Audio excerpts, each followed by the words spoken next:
list no watobi e National Theatre eno nso ebetimi aboa opa kai say training program yi date ni Saturday 12 April Saturday 12 April time I best start anopa 8 o'clock. Registration fee ne de 200 but menye mobile money shasie na to susun kakra erade adoma Saturday 12 April Oba National Theatre na odo registration fee no aba abetua ewo program no asehwa abra meje mama openi atoasui bomodin afa number ne bio na hu behia pa ebia na wante bibia sia eya frɛ na ye mo afefefe number no bomodin atwurobi eye 0244 47 40 93 bomodin atwurobi mpacho 0244 47 40 93 bomodin atwuro 0244 47 40 93 maybe body chato kra enti bogu phone so bibi chire wadwen eya na wafrɛ na yaboa 0244 47 40 93 0244 47 40 93 obi ensha se mo aboa no ho entwen Saturday 12 April nana me pacho me da se wabatele across ya mama nana kwa bina bobi ansa berema be meti gara furuku be punti mpuna si sokode no wakachira katabin se you wati unkensen kwa bina keja guma mne yanko 100.5 ga o yalo ga o yalo wala 100.5 Itro kakamio minro kakamio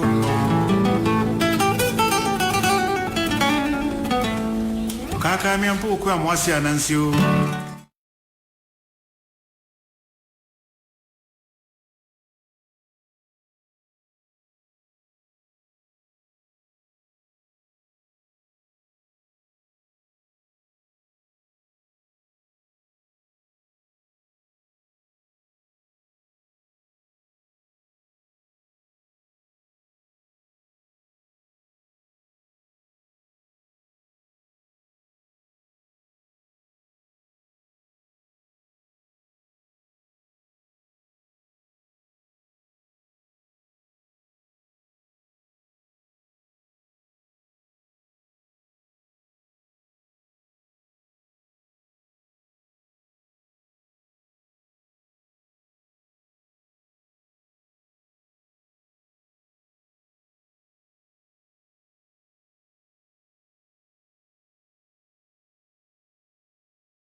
Dom ya mo bi mo tie nka ewo enkran mountain so Kumasi mountain so Takrade central region ne bia wote yenka bia no yama munyina ha yama mo akwaba na mabusa sem ho te sei minim so bibia ho ye yemfa na ase nkoma nana ma ajako. All right, so thank you. Mama joining on your Facebook page. We are grateful. Thank you so much. Pablo, Ababe joining. Pablo, me pacho, da be na di finance minister. Ewo your friend say Akufo-Addo abemu. Da wo di finance minister no na wa me ate. I am for Francis the I say Salas Asraku is here. We have Ochikokosi Foster on your Facebook page. Thank you, Tony Lancelot is here. Jigbodi Prince Lydia Sebe my journey Pastor Delay someone here jo whoa long time no here someone here jo hey what you say anyway. All right, so more journey on your Facebook page, you know. Yeah, the money I say and area. Obet me tune into CTV and across the country, baby. I will be on CTV on Citizen TV Ghana. Subenya every on Citizen TV Ghana. Ubenya every Vida Katara is here. George Akon, US of A. Gatti Wonder Kid is here, and we have Kwame Amprofi Mauli Witty Adjoining and Nana Wasti is here. We have Berima was 82.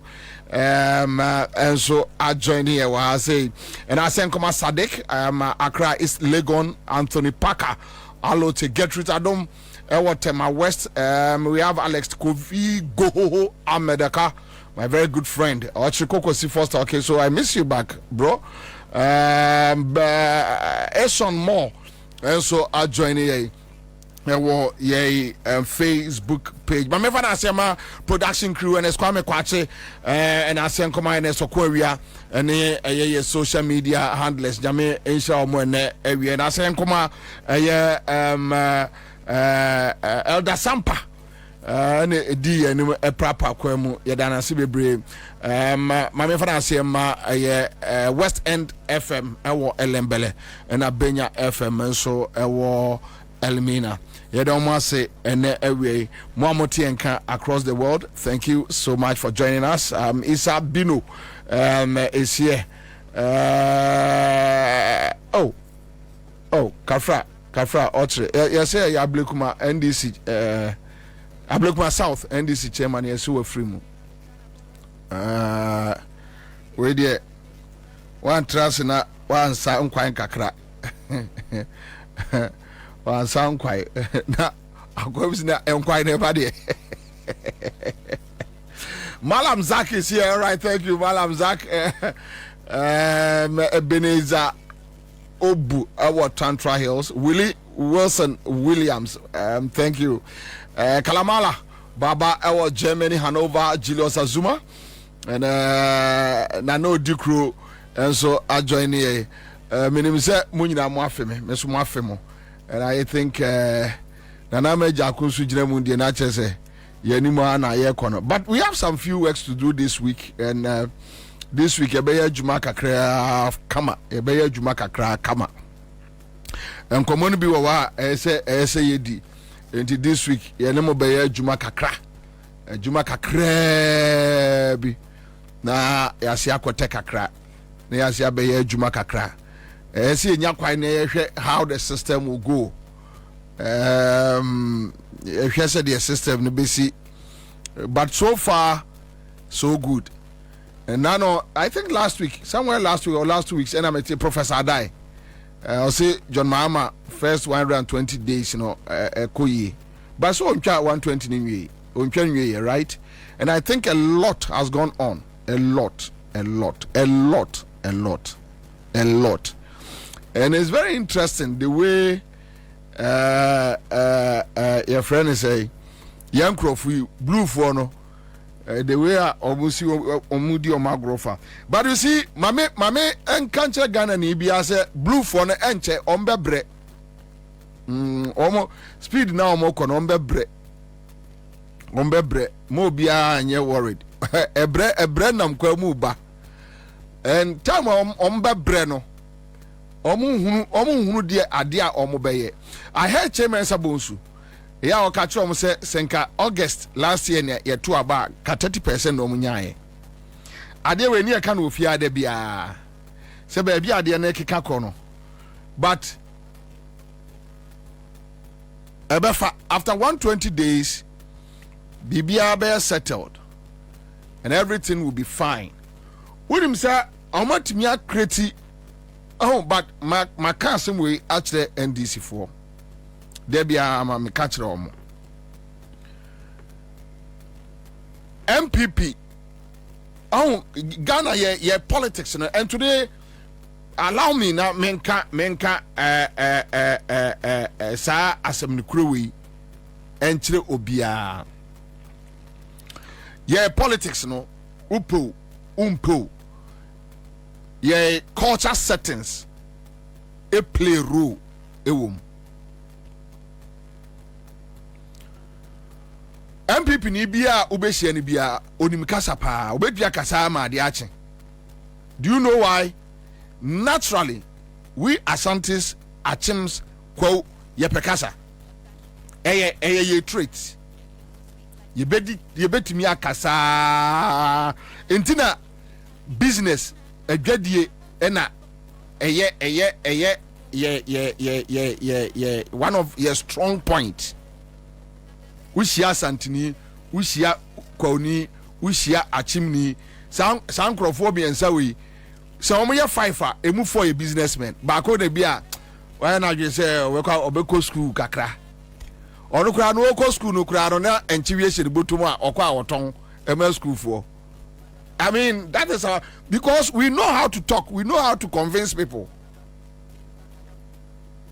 Masa kejetia ayi ajana wa ajana tu ehase afrikumas kejetia wansa na eba cycle that time na gasipon gasimami and then they don't know what is called ajana one and then anopemi no bi kasana make chen say asandefo ko Nigeria ko hu saka wa na 1970s that time na zongo fo nkola no mu ni ma de kro eya se o mu twa rasta no mu twa ase no mu to Benz no mu ni ma de kro ade kra de ka ne saka wa no uko zongo community a no mu nti bi kra da but ya sent from penny for ni akwawfo no that time na what is a kwani ewu aye so akwaji skedro wo Nigeria kwani ko Nigeria ba pe na fi obi edwane ntu kwakwawu a ye wo adan bebre so we akwaji skedro na we na yes skedro na sakawa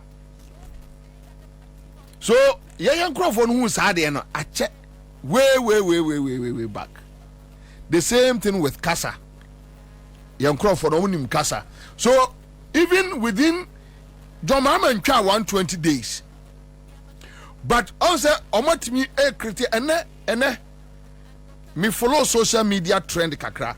Wouldn't say NDC for no kra ebu ye fu say ye dundum nkania na achedodo. Yeah. Omotimi paint picture ewo omu adwenem. Omu paint picture where NDC supporters na adwenem. And they'll paint it. Also 2016 omu to be painted picture na sama after the NDC for no HC John Mahama. Then John Mahama was forced to go and stand in public and say those in NDC they want him to go no omu to omu obeko. Because they were able to paint a picture. Okay, na NDC for sure no more straight. But NDC subai. Omo power na omo ewura office pe air condition bono no to be Land Cruiser pe na ni Jimmy aba. NDC ni bia suban. Onye ewura office ohun air condition first 4 years na yema no. That is how a typical NDC person thinks. But a culture trait. Also, yeni anom no, o de ne tra ya no hu computer ba kwa yo okay. Oko school no rent dan ba kwa now I toss small car you know or co voter now or co no fa no agesi wo yehu a yebeku no na say na asesa no dey si wo no the Kwewu Asantis and the Achims they are not like that any yenyina yebewu ha yenyina yebewu ha enne enti wo ka sam kire omo a omo hwe omo wanim sa na eye omo se em say wo na wonim adekura woka but you see they have started painting a picture our NDC support and who strong NDC supporters for our Ashanti region they have started insulting John Mahama. Under normal circumstances those nipana minimum no they won't do that. They won't do that. And there is something about NDC supporters. So adia to omo trimwa it becomes very difficult to wipe it. And the say ada bebo omo adwene say oh adia we adoso dodo now we can't defend it. They will join the MPP to start bashing the John Mahama administration. Adia we obia fan to ni trim na me year to about 2008 I was with the NDC. Year to 2012 I was there. Enya Paul Amantem for no omani abrese omuna so NDC no. Me I have been there from 2008, 2012, 2016 minim NDC psyche.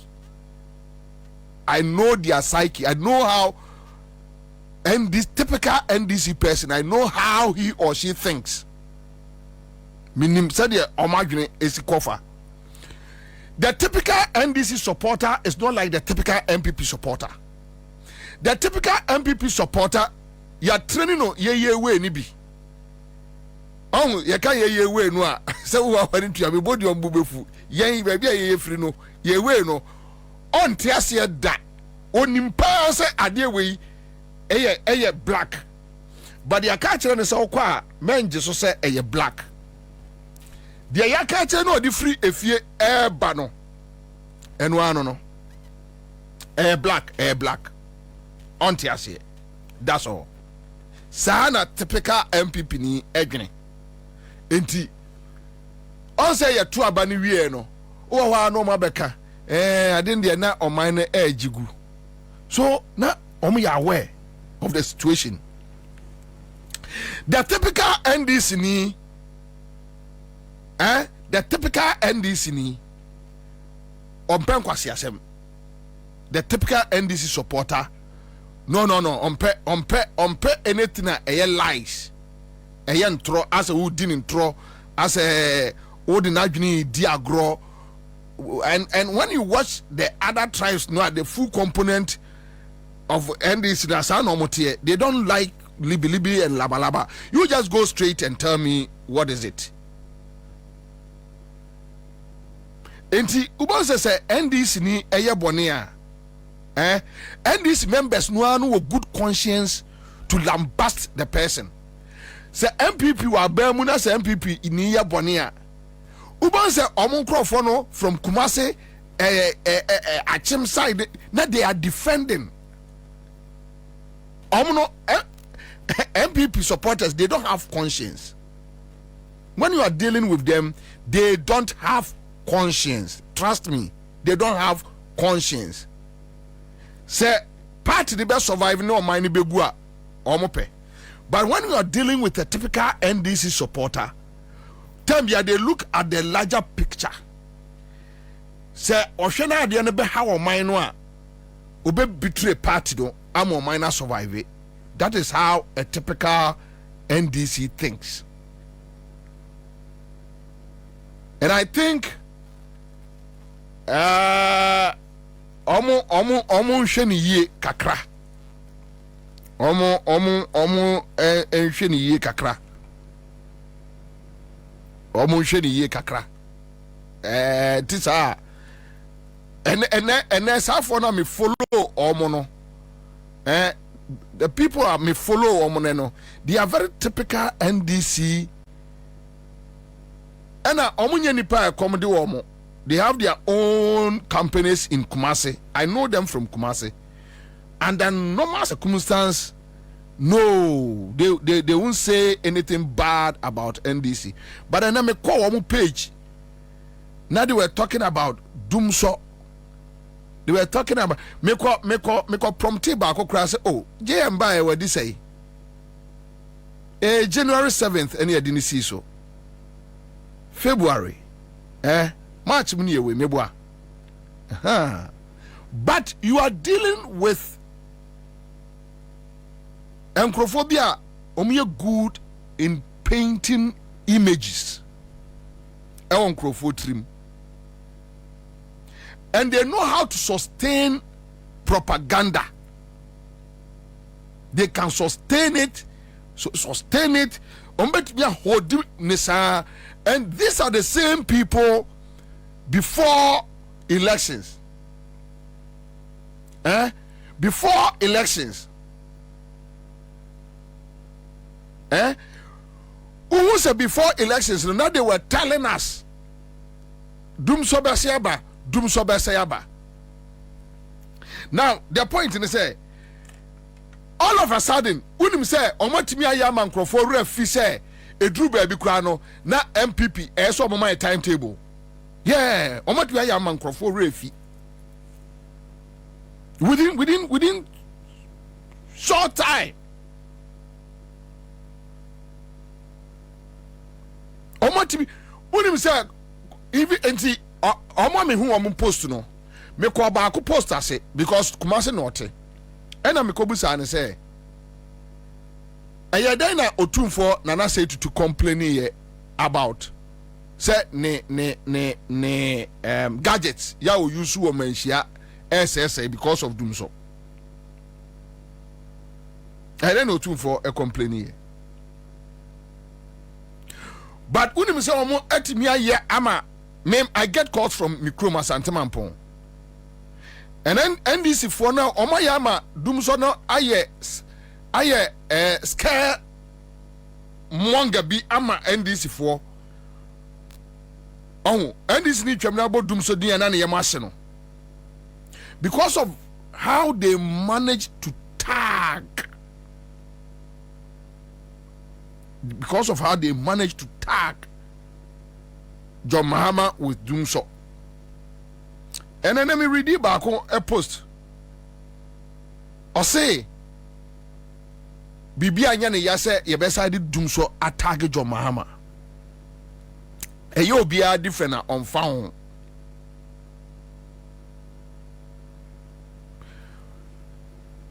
But ye best say, NDC for beto the real Ghana. Beto the real issues. The rot there, they know. The NDC people know. When you say many people are in energy sector, no. NDC for your home press corps. And you see, when we talk about the energy sector, ma obia narono to John Jinapon as if Jinapo is hiding something. And command you do Ghana, no. And ya Jinapon na ne this no. The entire NDC fraternity, the rot. They know even before Omo John Jinapo as an energy minister. They know. They are aware. And Yama Mudi won't come be opposition. No, they have stopped talking about it today. So sometimes I ask myself, now just for political, and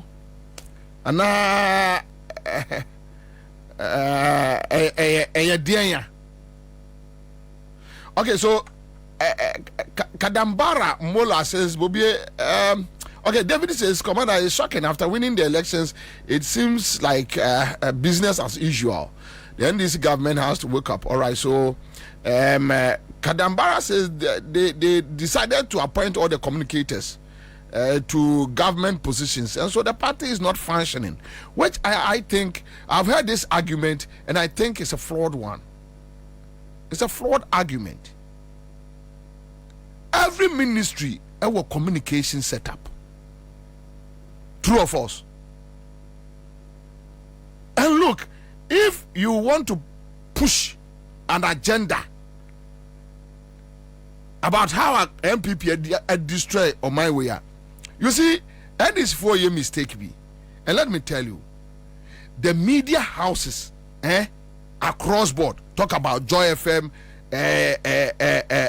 Class FM, Adoma FM, City FM, Peace FM, Accra FM, Bobo Power FM, Bobo TV3, Metro TV. Look, every media practitioner, I read now so a person otie bonia MPP for do my way.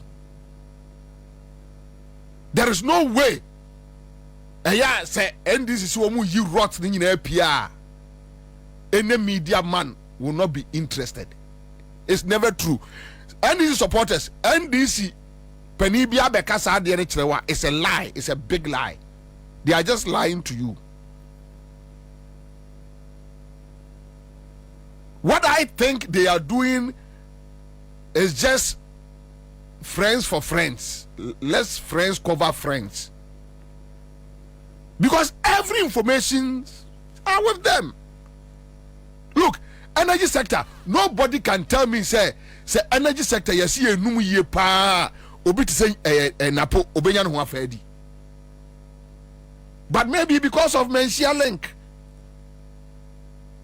O kan wo bedwam a yesi en kan wo bedwam. Yes, they say your free be behind the closed doors politics. Madam Fibu say Kwabena say ya appointed the person be now kubusa almost say omo adwuma behind closed doors. Ana meboa. Ana Madam Fibu say na dey no omo anyina closed doors e chiri hodo anyi wo makatua na omo ba front door. Omo ba front door. Why anya adwuma front door na open front door aba. So what are you coming to do at the front door? Closed door, behind closed doors, they were aneka edge waketua way.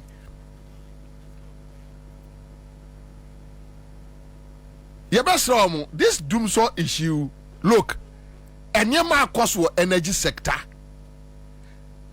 Me bobie ubusamia me sorry me busa hwe. First pa na ne sorry ne abebusa oh my information me fanya hwe. Oh yes, me fanya hwe to be me sorry me busa unia wo ministry and say office say e dey na ekoso. Me ma. On frame na on ka bibia nkyere me over to you. Jolati me kwabra emfa me ho. Obia few. But you see, the NDC supporters should understand that and no credit that say any media house is against the NDC government. It's never true.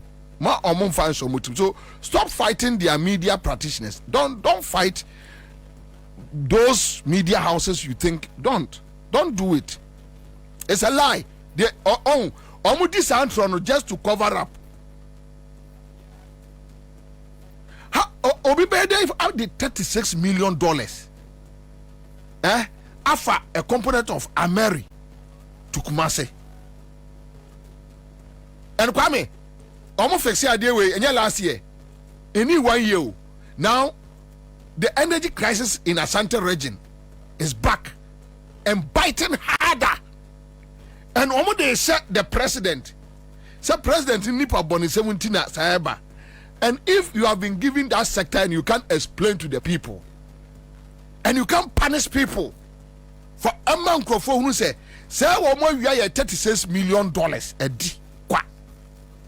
When you start punishing people, that is where the masses will agree with you that you really met a mess and you need time to fix it.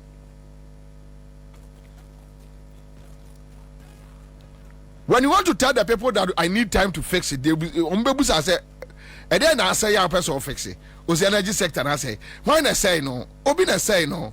When you take people on, that is where the masses will take you serious. Where it's simple.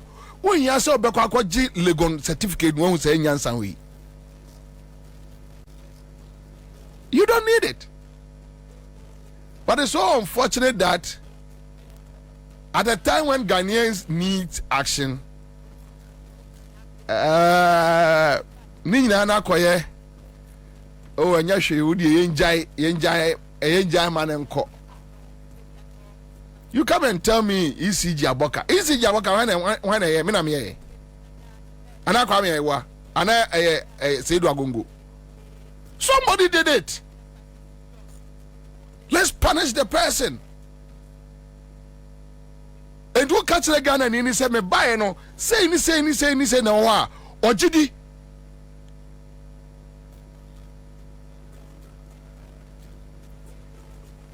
Obi frame me from Edra.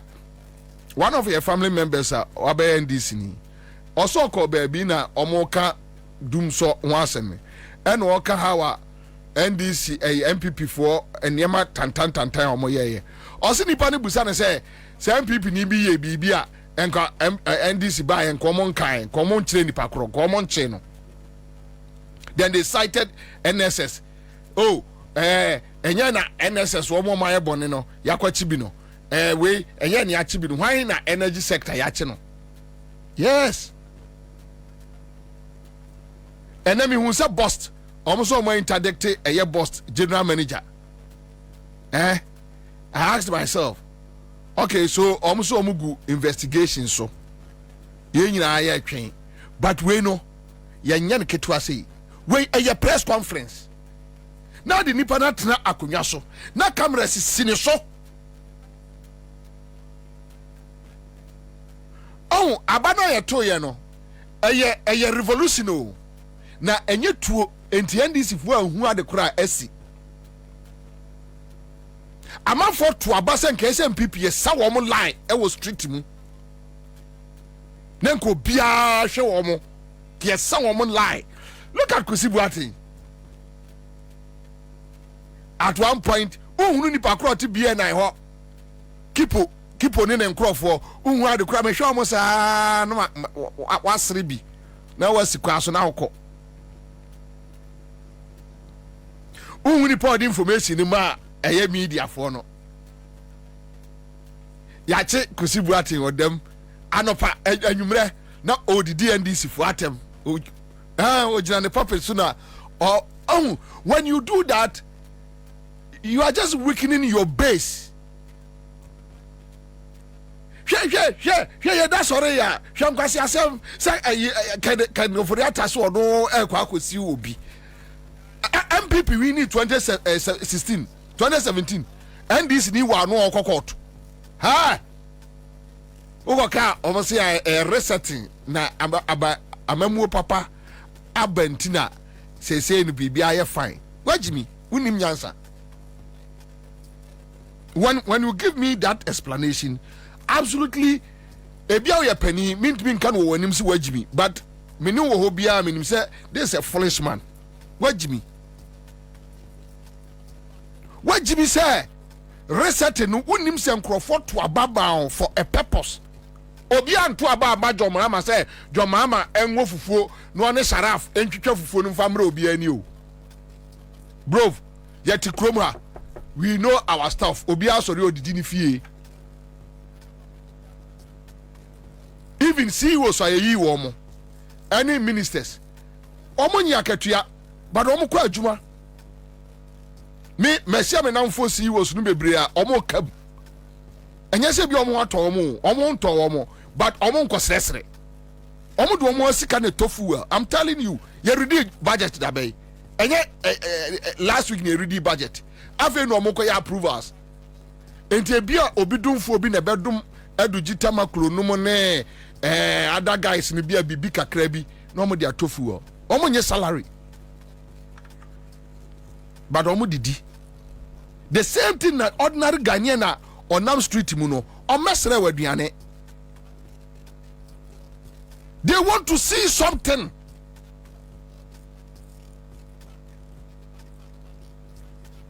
Wait, what ka nsefunu kire ye. Say court.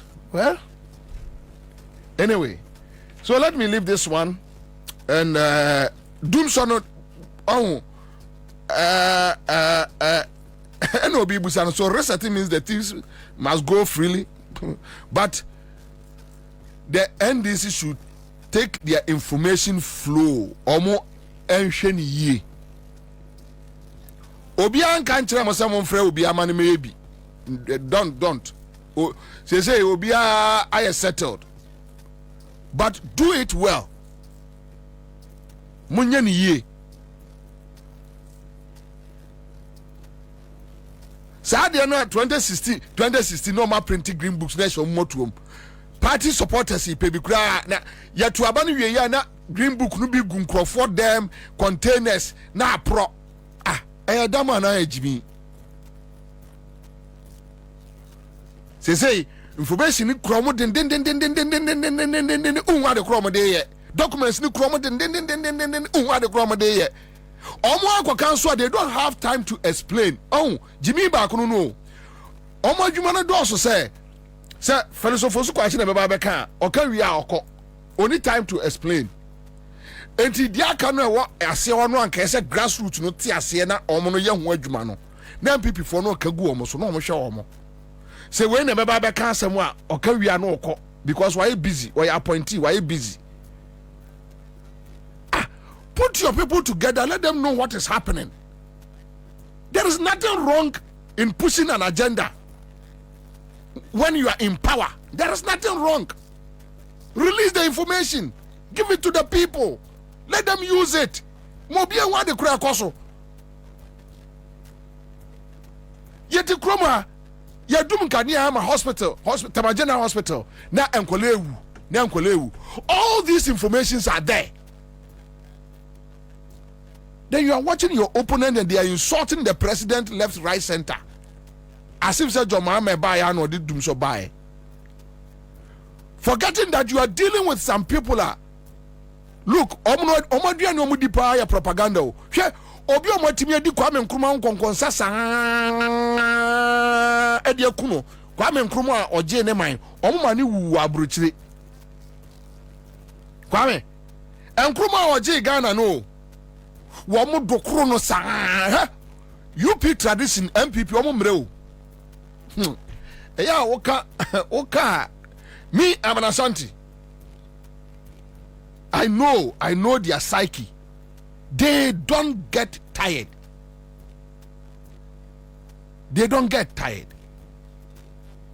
Yo ekwa womu dey run as fast so wa hwe womu na still Dede. One year by 6 months time, by 1 year time, no be ajatum say na direction echo. Unim say niyama JM NNDC aban we aye within omuntwa 120 days o. Aban bia nya bi da, not even Atamios Jomama A1 FS gap not there be. The speed eya Mahama no makono speed o makono so munya abotre no ma breaking it down, but in all still Ghanaians are waiting for the rot. They say 57 no one year been Ghana history mu bio eye coup 2024 about on eye coup and Ghana for year eye coup just that ya yusu tuo ya yusu ajan ya yusu aba but eye coup d'etat because the whole country na sorry you say hell no we won't agree. So when you use friendship to cover things ofa say here unim Kwame meka say we say Gabi no mu di nkomo say eso mo sesa sika no mo no manya bi atua ka NDC ba abamu a I won't continue from there. We pese e my ho by 6 months time any e beba sa case no so because the kind of things we are hearing, the kind of informations we are picking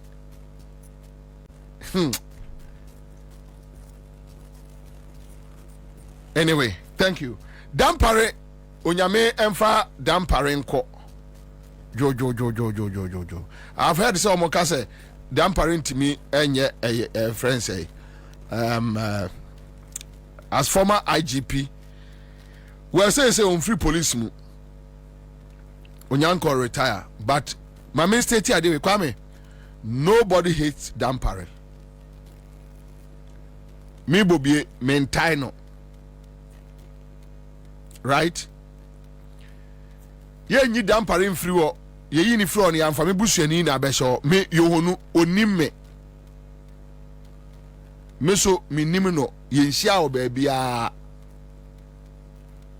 Me ni Yohonu nhia wo ba bia. And the crusade na ekoso no Yohonu onim eho asem onim ho maache cause ono kura no ye de ne fry enye Yohonu na kobo ye ayi ya fry say Arise Ghana Yohonu na kobo ye enti na no me wa na obi attest me say ai me ni list to eye adwuma ma Yohonu na me IGP Yohonu ohun me da me so me nini si ada da wo baby but you see se Dampare e sore no hwe video no hwe osebo no a esi wo police service mu no enye kwa wo kwa me enye kwa se IGP sa bako obi anwo mfomso usia police ni bia so onka buo no hu asem a owo asembo na eka but who the kind of joy and then yet police headquarters wow across the country police barracks hey Kwame that day regional commander say frame oh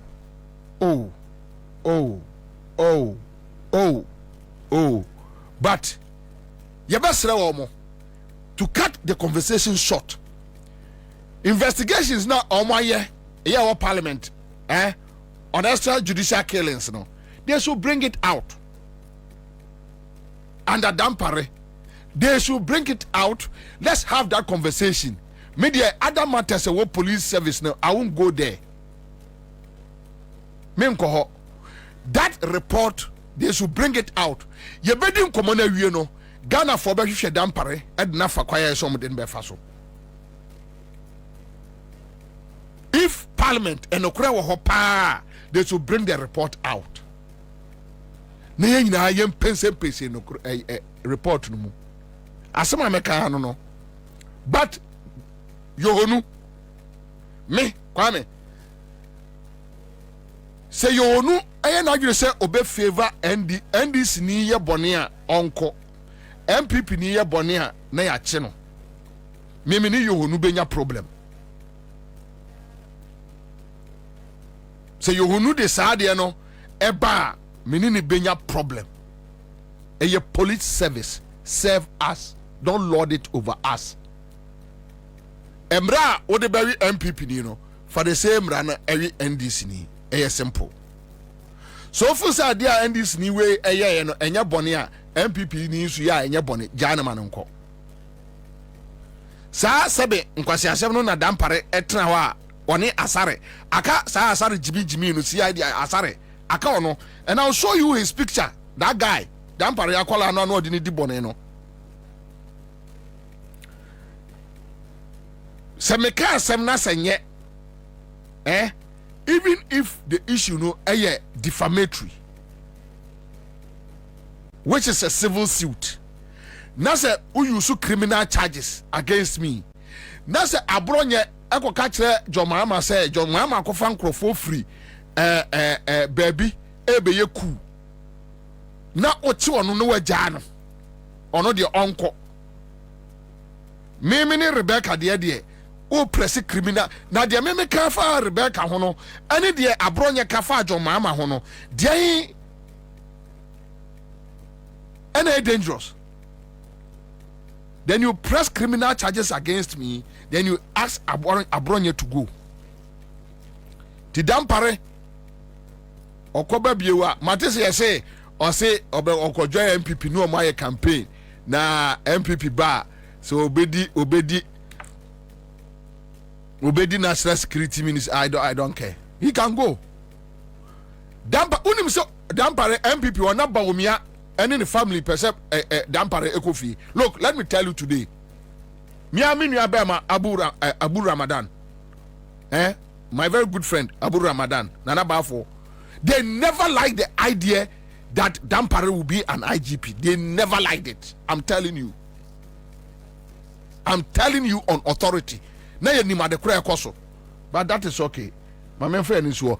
Agric issues. Gold board no. Your friend is a Minian Nidin is a BBB Hosi. Senya Hosi. All right. Me reading the article no. Oh, they better explain it. They shouldn't rely on that article. And I'll tell Sami Jemfi direct. How much them say sorry and I'm say redeem you. Assembly in our if, but what those ifs and see are over any day. We just need transparency and accountability. Finito. Pim.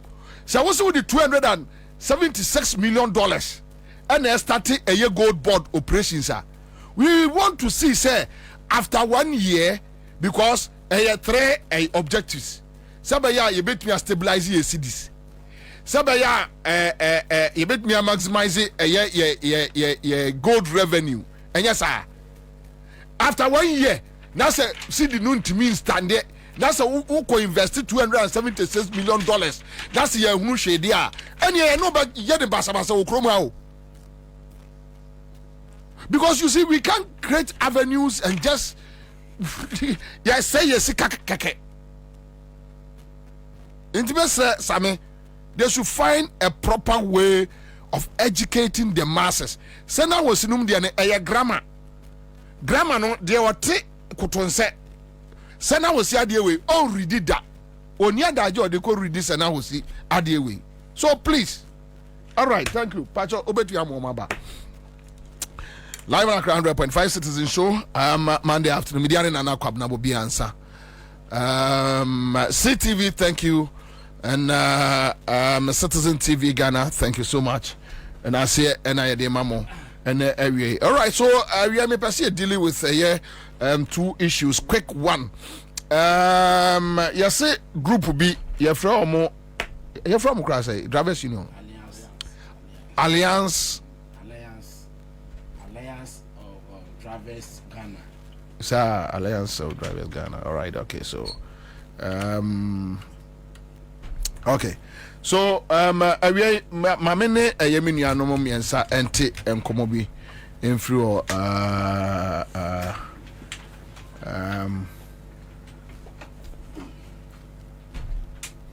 Obi send me a message and I'll say and this will power but omo frɛ omo amanfo mo mfi omo mame say issue with me refi, so let me touch on it just 1 minute. Your best re appointee bien who are washed that say obi frɛ no onfa.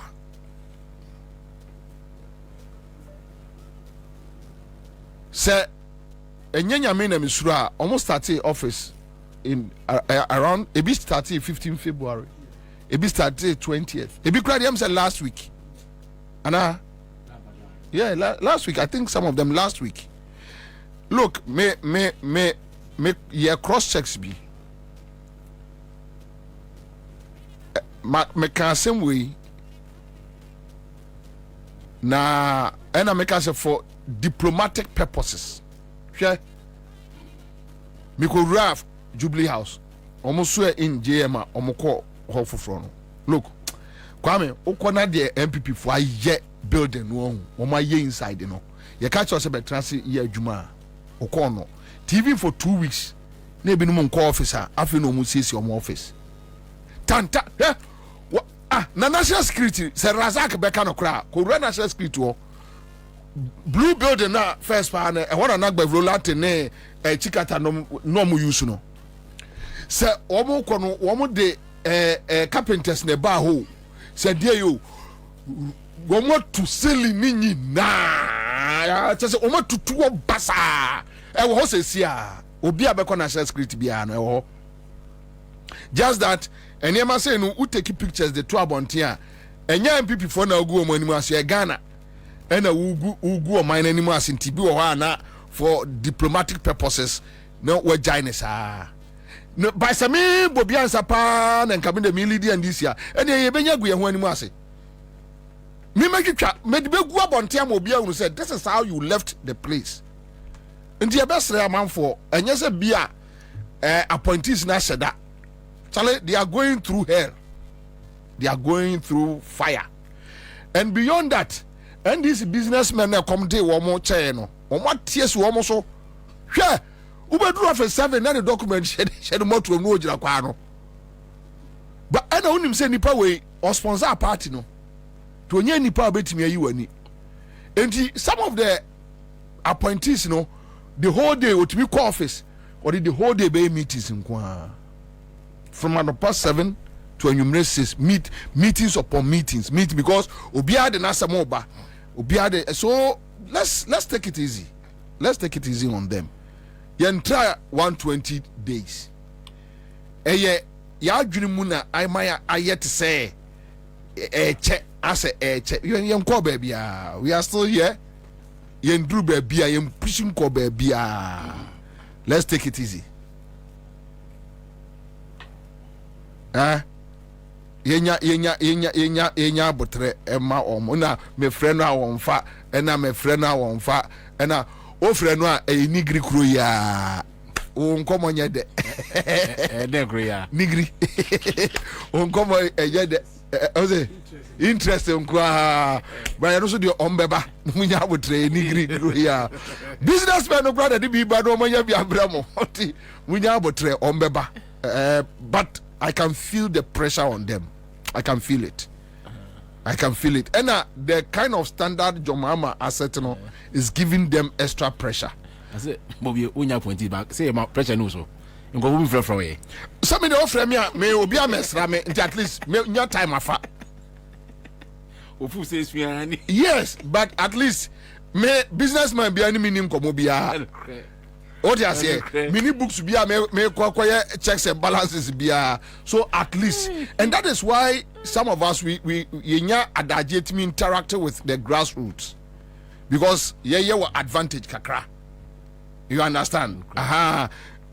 If we see a winning election, not a single day me receive a grassroots calls not more than 50.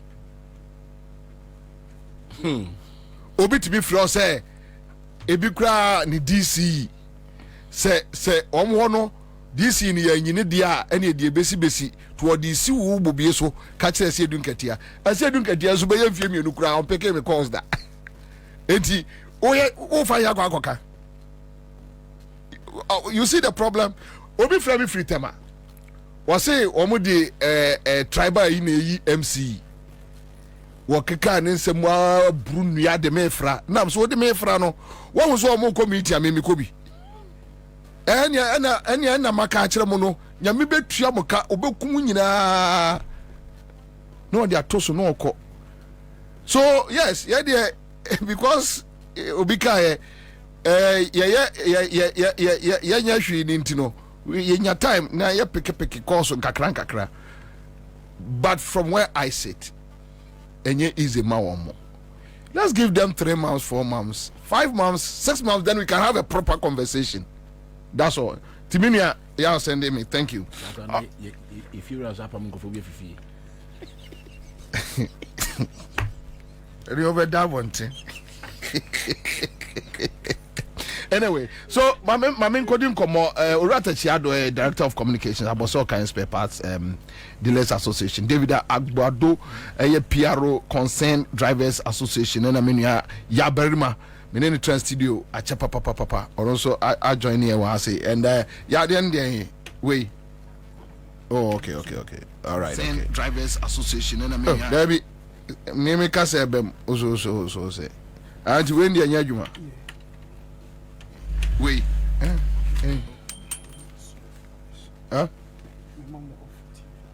Okay. All right. So, Minya, Tachi, Akwaba. Boko there. Boko. Okay. So, quick one. Enra, there was this issue about I say drivers union could be say or more eba abetutu fuel mo. Then this issue popped up. It was social media, and now the whole day I was just tracking the stories I echo around. I'm saying I don't know some more issue statement because normally shemo. Yeah. Say more to a yes papers boom. Yene na amana basa because omuntimi amfa nche fuel. Esa se fuel you say omo atete so kakra, right? Asiaba from. Okay, all right. But my main shashin free about so kind papers. What happened? Okay, kwama me da se me che wa hwefo no tie na me nchi agya me nua ya be mane agbado ni awoseka fo nyina. And then for this na me nya ntie se ese ku bi se ombetutu ilolo femu. Ti na me hwe omo release be ba bontin. Nti e ba bontin me saka na me frɛ ba ko wom. Ye fɛ no kokubu atin. Me fɛ na bi san se omo issue ni sen. Omo so steppers boy ding. Se na me yim ho di se ye fɛ mtechi. Na okay, but onimu me. Nti na me ka so fon so ti me kɔ normal call. No so steppers boy ding na aban time na aban no wo so no opposition no na nkofo bi tikuo bi na aban no wo so at that time no kakra bia na sa nkofo no say yatoto lalo femu nti no sa ta titulo ifo na ono o challenge o ma say no mo nyai na aban ne nyehwe then ka aban no aban nyehwe nti sa aban ko opposition na o mo de ba pa no ma yidin na minister ne bae no won be so be hia o mo ne ade ade nti for no refer o mo no odina oboy no refer to true drivers and concerned drivers. Oh, okay.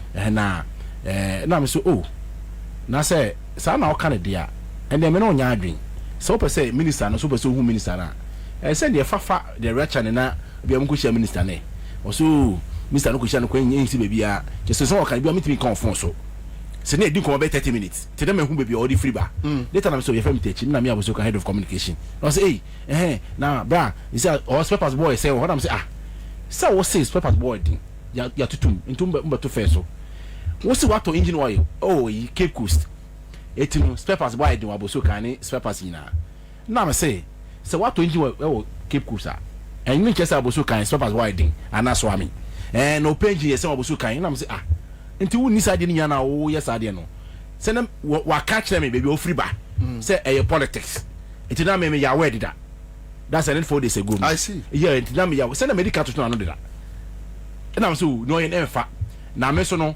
me ba be di bank o statement no ama Ghana fo so mo ya den o mu di intro ma ne ya we nti endra no na say me issue statement na me ma Ghana fo nya wo say omo bonkan bi no mo hye omo ni station omu ni obia before the Islam ni GPR to akasa omu ni mo omu edo Islam ni GPR to omu Abbas na me no Joy FM nti emefa yemi na no interview yen endra Joy FM. Okay, yes emon omeyo me kan wi no kan say sankrofo no mu ni mo omu na obi po ni rice obeto to lorry because aban yi ba ye no omo asama kwa am ka say minister ni ready budget no to the dafa ngo so no wan kan wasem and as papers so one cash and fast papers am say master jai ko ready budget ni omo first budget no ade na dwede for kan so we free so ye so mu covenant ni levy covenant no unim 1% no continue na ba ultimate as far 2500 so 1% no really. Oh yes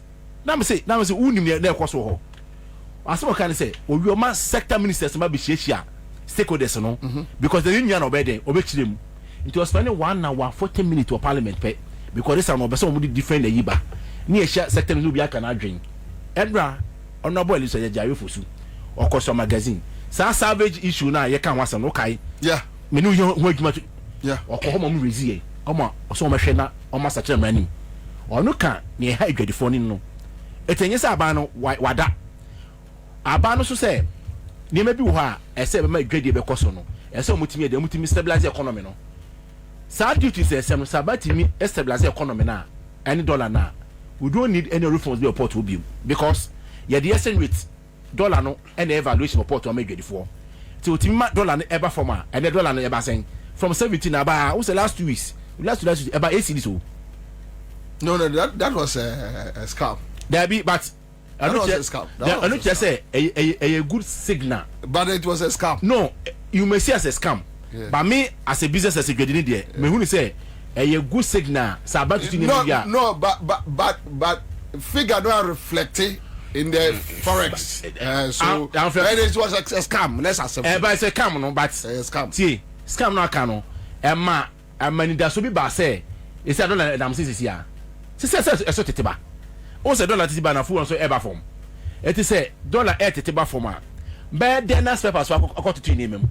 Near man the bono will be a general. Last year dollar cost 17 cities. Oh no, sir, Pokubuatino was in our band in our power that time. Went to young can want some, and I feel the changes are bemono. It's no John. I feel the or no one say no, almost 7 or more than was some. Tonight, say, some good to defend no more defending no. But yes, I was to come on your mom who say, you're much stronger than them. More. I didn't have to regulate more prices. Ghana, you need price regime system of Ghana. The whole Ghana market is being what control.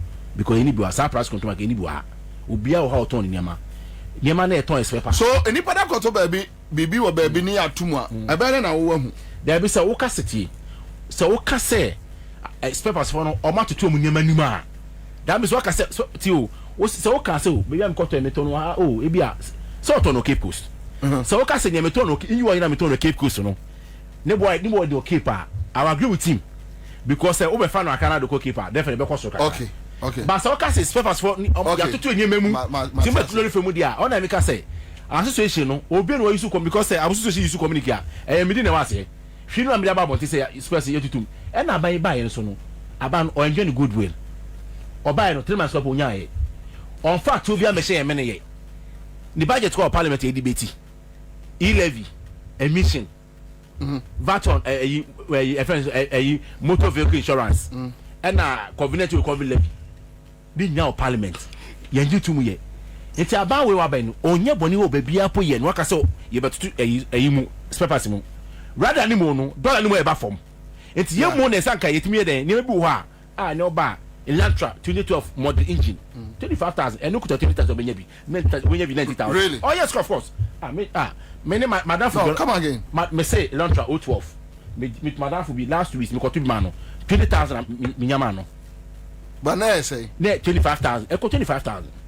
And then about 20,000. Aha, na me try say. Na me try no. Say nyamano esa. No, are you guys not doing politics? Well, you know politics Okwama so be your politics. Kwama ye edorifo ye politics ye. But ye partisan politics from 20 hold on. Meba. From 24,000. 25. About say 20,000. Me say we between be 20,000. The what between 20,000. Elantra 012. What we say? Edwuma na ye di no. Nyama ye di no. Obi ko fa nyama no ayi. Kwama. Obi ko fa nyama no America. Okofa no Europe.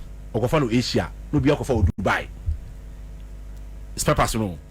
Dubai for no mo spare pass. Na de ba kwa mani agye me ka tro mo say spare pass no. From now to next year there's a possibility spare pass be from drastically say. Dubai omo yes spare pass ho. I see. Oko be say charger. Omo ko fast spare pass America ni sa Anglo America, Canada ni America ni Asia importe won no. No mo be gu ho no mo. Na Africa country so kokutu. No mo de ko. Me no ka say abai ba ye ni omo edi nkomo ma ya ka twa mo say pese ye bi wo Ghana ha. Omo say yen pass ase so. Aban be boa yen. Na sa de Dubai fo ni ye bi no. Yes ya ko ka de be gu ha. Into ye dwadeni a odi o ko Dubai, o ko America ko fa ni ma no. Ye oni medibo ha, o plane ticket ni hotel accommodation be fa ni nya. We wait na keep wa there. Biska no ha. Or sa no aban wo honden say we are ye to ba no, but with that so mo be mani pack akra bia manipulate the market. No nobody there be unim be there be say Dubai na nya sa nete. O ko to the bar. Ne wa boso kan. On first ka kase bi kwa brichiri biem. Ska make o memu ha ya. And I to my individuals keke say o ba ye to ba kwa no ye nya ne sa u ko tu ti say charger de ne pepepe say anya ne sa e ma spare pass no say e be kosro say ba for dey be nya problem the only thing say about between say this is how I say economy e bia na sa ye ka cha ba say be say manufacture some of the component no ha say air flow meter air cleaning ball joint sa ni maybe we say it manufacture ni maybe it's more than that about say almost so much to say nti egusu ni omo e bia next week e be share minister of trade industry a omo de letter kra brayin because dem bu ha aban ba no oni share ba spare parts no asa omo ni ko spare parts ho more any local businesses no nti be de na wo so ka fa akoto spare parts no da bi enye no kre enye ntoni na da e say omo kadem e say asa group omo kadem because we catch omo say omo betu lolu fema e say to driver senior concern for JPRTU pro to right omu nyina no somebody say nyina no omu no legitimate when the speaker we understand and no mass minister akwa ko omu ko chia minister e ma wan command akwa aba minister wonya budget ye onye hweye be den e na wabetu JPRTU oso omu nim zangrofo no bebi apo eye bonka mu na mo hye mebi so omu say omu kire bebi omu wo keke omu so omu timi kire bebi omu wo enti say association say about bontin ne be kire mo say spare parts bo fiti last year $17 no coin na ne bo e ko sa no o no na be sia e no ba bo so kan ne bi wa obetumi nya no because you dey be wa demand no osoro na na do akwa na guy bi o ye Jandam no a radio station ba ko na host no interview me was so o mo bi bisa e vet engine 4 prox no 20,000 am so mesika je stress u din tro ka so u so program won so interview of so ana u din tro sa vet engine ko 20,000 ye won ka kire wo 4 prox no e 16,000 teme opa bra na me kopi bi ma Jantoni di wọ́n sẹ́ bẹ̀bí àkọ́mọ́ni efiri no ẹ̀kọ́ different dimension sẹ́ ẹ̀nyẹ́ sẹ́ yẹ bẹ́ẹ̀ mu quickly a bẹ́ẹ̀ save situation na nkasa na ẹ̀kọ́ no wọ́n sọ ká sẹ́yìn bi sẹ́ yẹ de sẹ́mu tunkufo bi tiri ma na akọ́ka this some of the things. ọmọ create images. Bayẹ so yẹ ti hɔ yẹ sẹ yẹ wɔ hɔ o di yẹ wɔ hɔ ti kanu bisa mi ansa ne tiɛ. mɛsi aba so agbado so the issue about fuel increment now catch them is here of say and almost reduce fuel ne. yeah bobi. Michia o na mechia wetie fo nyina na ma edikan we she me baba happy birthday. Oh great. Yeah ene me baba onu pe na ye obaba akon a woda be ma nso ntem. I see. Ene ye ni birthday kokwe ajo agbuado kokwi kaka ene ye ni birthday. I see. Yeah yo bobie me da say hwe Alliance Ghana or say Alliance Drivers se me de ube ku chiri kakra na anu ya yeto lorry fam me ka last year yeto lorry fam yeah last year yeto lorry fam no na we were on point say spare parts bo akosoro engine oil bo akosoro your friends car bo akosoro fuel bo akosoro omo ba bonte me ka kire say de eka nyina eyentro meanwhile so you guys you know them. We don't know them. They exist in social media. Oh, okay. All right. Okay. They exist. You know the name, but you don't know the faces behind the names. Okay. Ebina omoye be ubisa me nko ho ansama ba. Lorry fuel ewia we ya teso. Say. Ya teso ebi 3.2%, ebi 4.5%.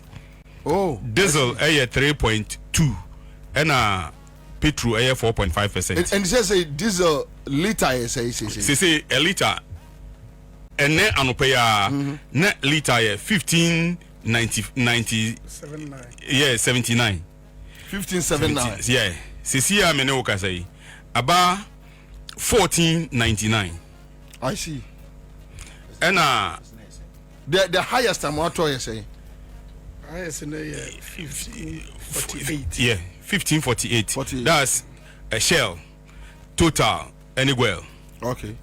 Sisi ya mene oka say even Shell atiaba from 1545 and so which means petrol so aba from petrol say petrol liter na say 1549. yeah na we are sa baby abedru no na bobie de wom nie fuel prices no you were two windows to say the munim ya from 1st to 15th and our 1st to 16th and our 16th to the ending of the month and I review windows no this window no prediction is a diesel better from 4.5%.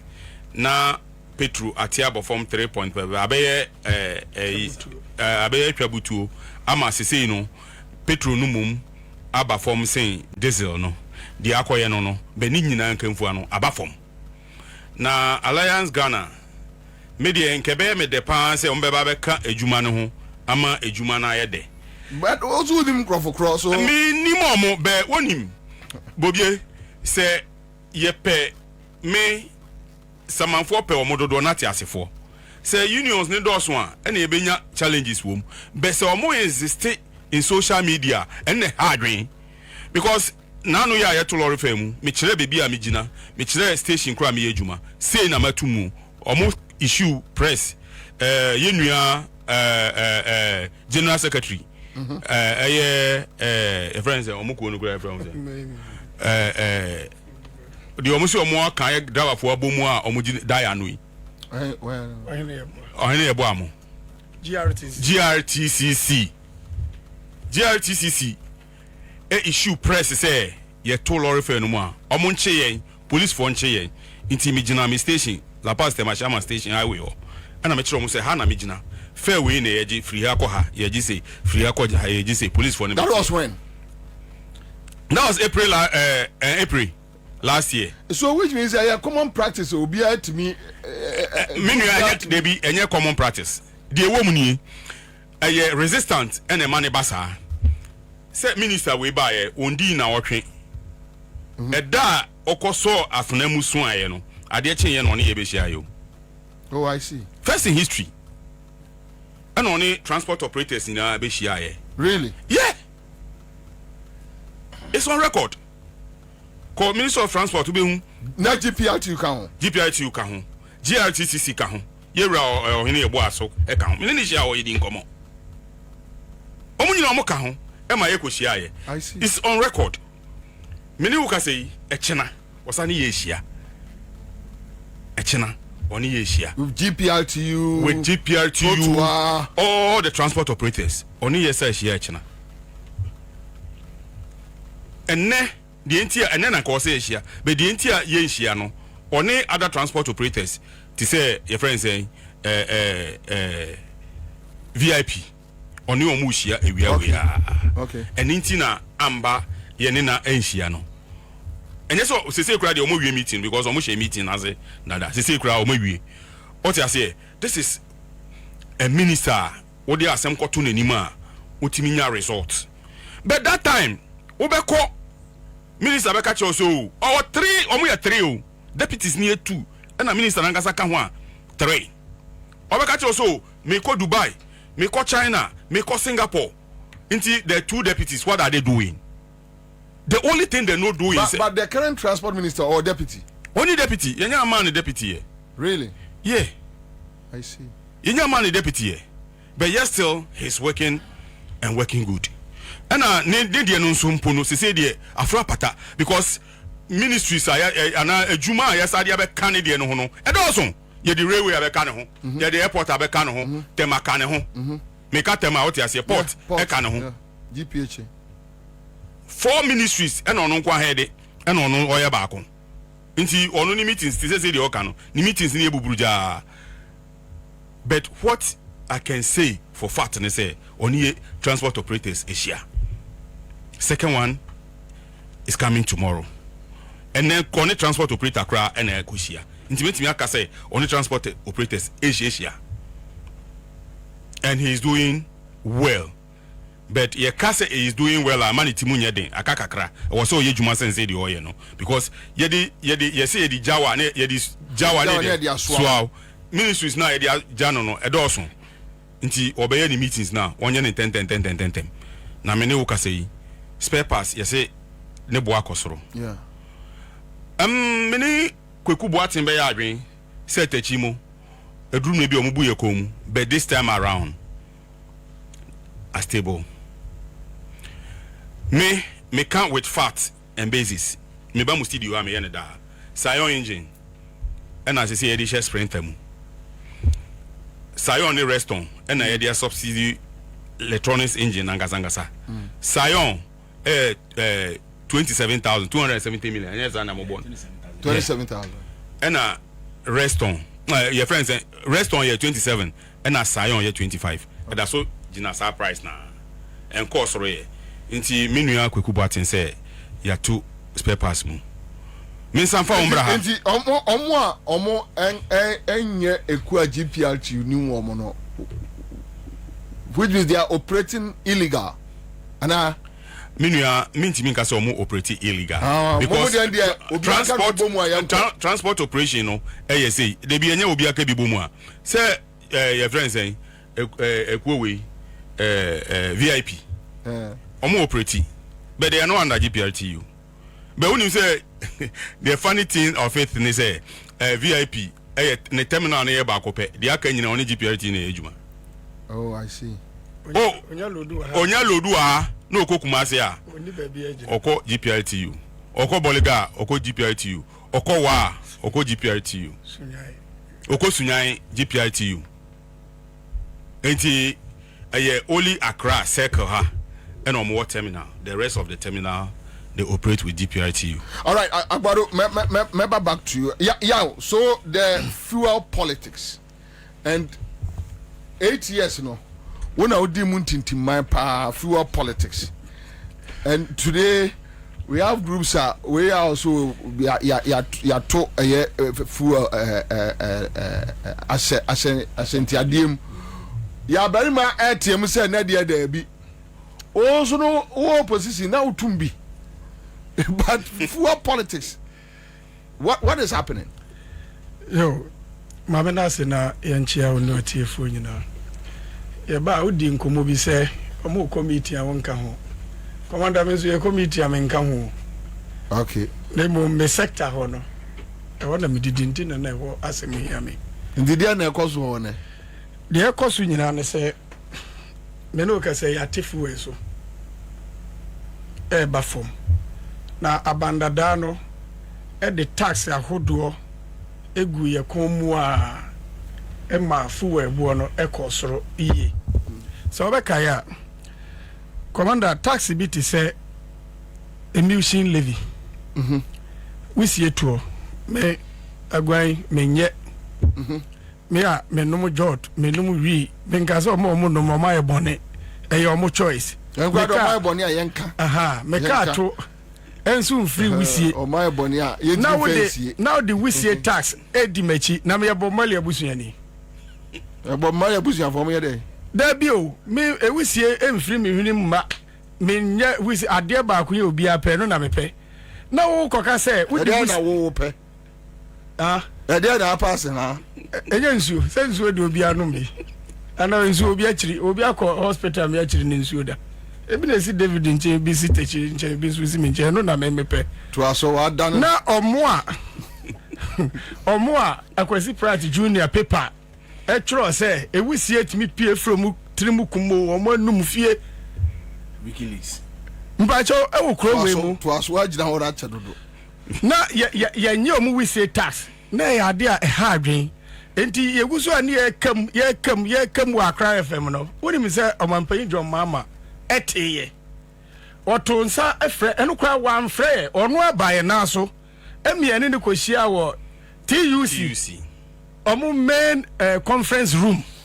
I see. Ama ye kasa nyina na Professor Joshua Labi ɔno amu ne Owura Julius Debra chief na omo ye dey twro enti mekra ɛhɔ no meka saa asɛm yi a maka sɛ benya Bob Marley abuzuan ne de ewise tax edi machi mpacho budget no wanti wo mse yesi ye free o dia kan say emra hye bedwafo no eba approve kwesi se on ba approve budget no budget ya egusu ya adwuma ne Bob Marley hu amane o MPP abana say Bob Marley wawu so ne katem employ because ne budget ya egusu ya adwuma until say ye ba approve we nya sa ndete ena empanyimfo aye nhyehyeye dollar eba from kakrenti no fu esem ye dey bad down but NDC economic management team boba akudin sisi abodi na mintie ebi o de ba omi abetutu din bo brofo akese ka say what a solid team no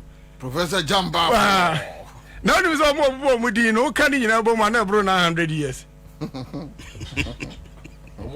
yes in fear no o boni nyina ka bo mo atofa na bro na 100 years said 960 this is mix was oh and NDC enya adaje kra nye economic management team omo ba akokra din me nteye enso dollar no ye hu say aye bibi kakra amafu esem no ba from na commander trust me say ye mu bia ye sanke ye nkasa kra because abra budget ni be to dwa no enije ba ye mu bi mu edane ye sun na bronu bi wo brekum nyame ya do me si dan o efre obre nye kwa owura John Mama ama yemu bi a yenya agidie sese wonama wonsa ho ato chese asudi a na eda so no commander aji said won pɛ nokure aba fam nti wama ye bre enye kwa na me ba roda ka sembi waze okwa aya aka se ne omampanyi na nado peja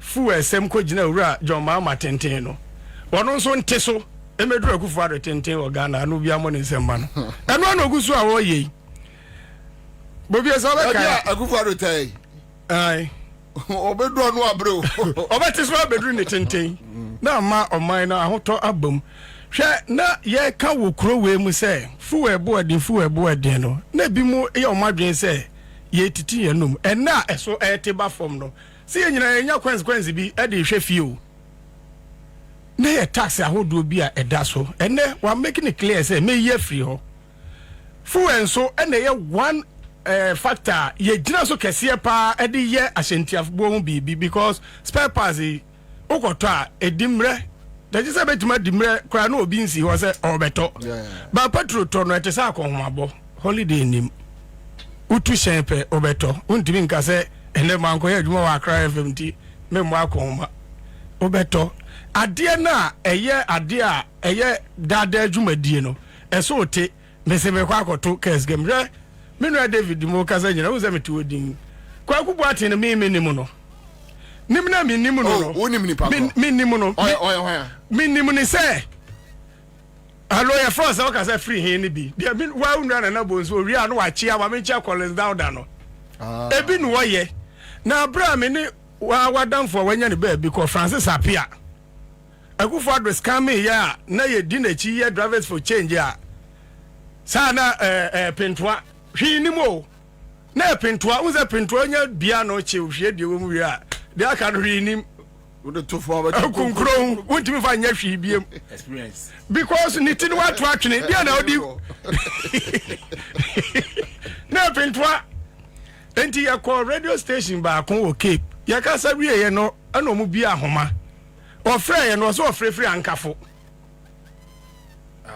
yes ankafo se ankafo ye kuro kuro be de agidin wo ho no mental hospital oh David kuro enipa ti wo David tie kuro na bi mu ti ho ana ebi mu nso ebi wa etimi hwedi na yese yema watermelon ya drato board so se ye de watermelon da board no so ma ba ne de so me pa mu na madi ebi nso timi basa enti enya me won wa se wa wo se wa your research e de asema betudwa ye fro ne ye toto wa no wo ho a afa na abuza se na moton ho sei bobie 14th April last year yeah year 2024 yeah transport ministry na ewura kwakofuri asiama eda no issue statement okro we mu se driver bi obeto case kam no post nche no really yes kata no ampa chaw mani nsa tachi je nefa kire no se enu o share the twa atro se wani GPRT for na adwen which is not true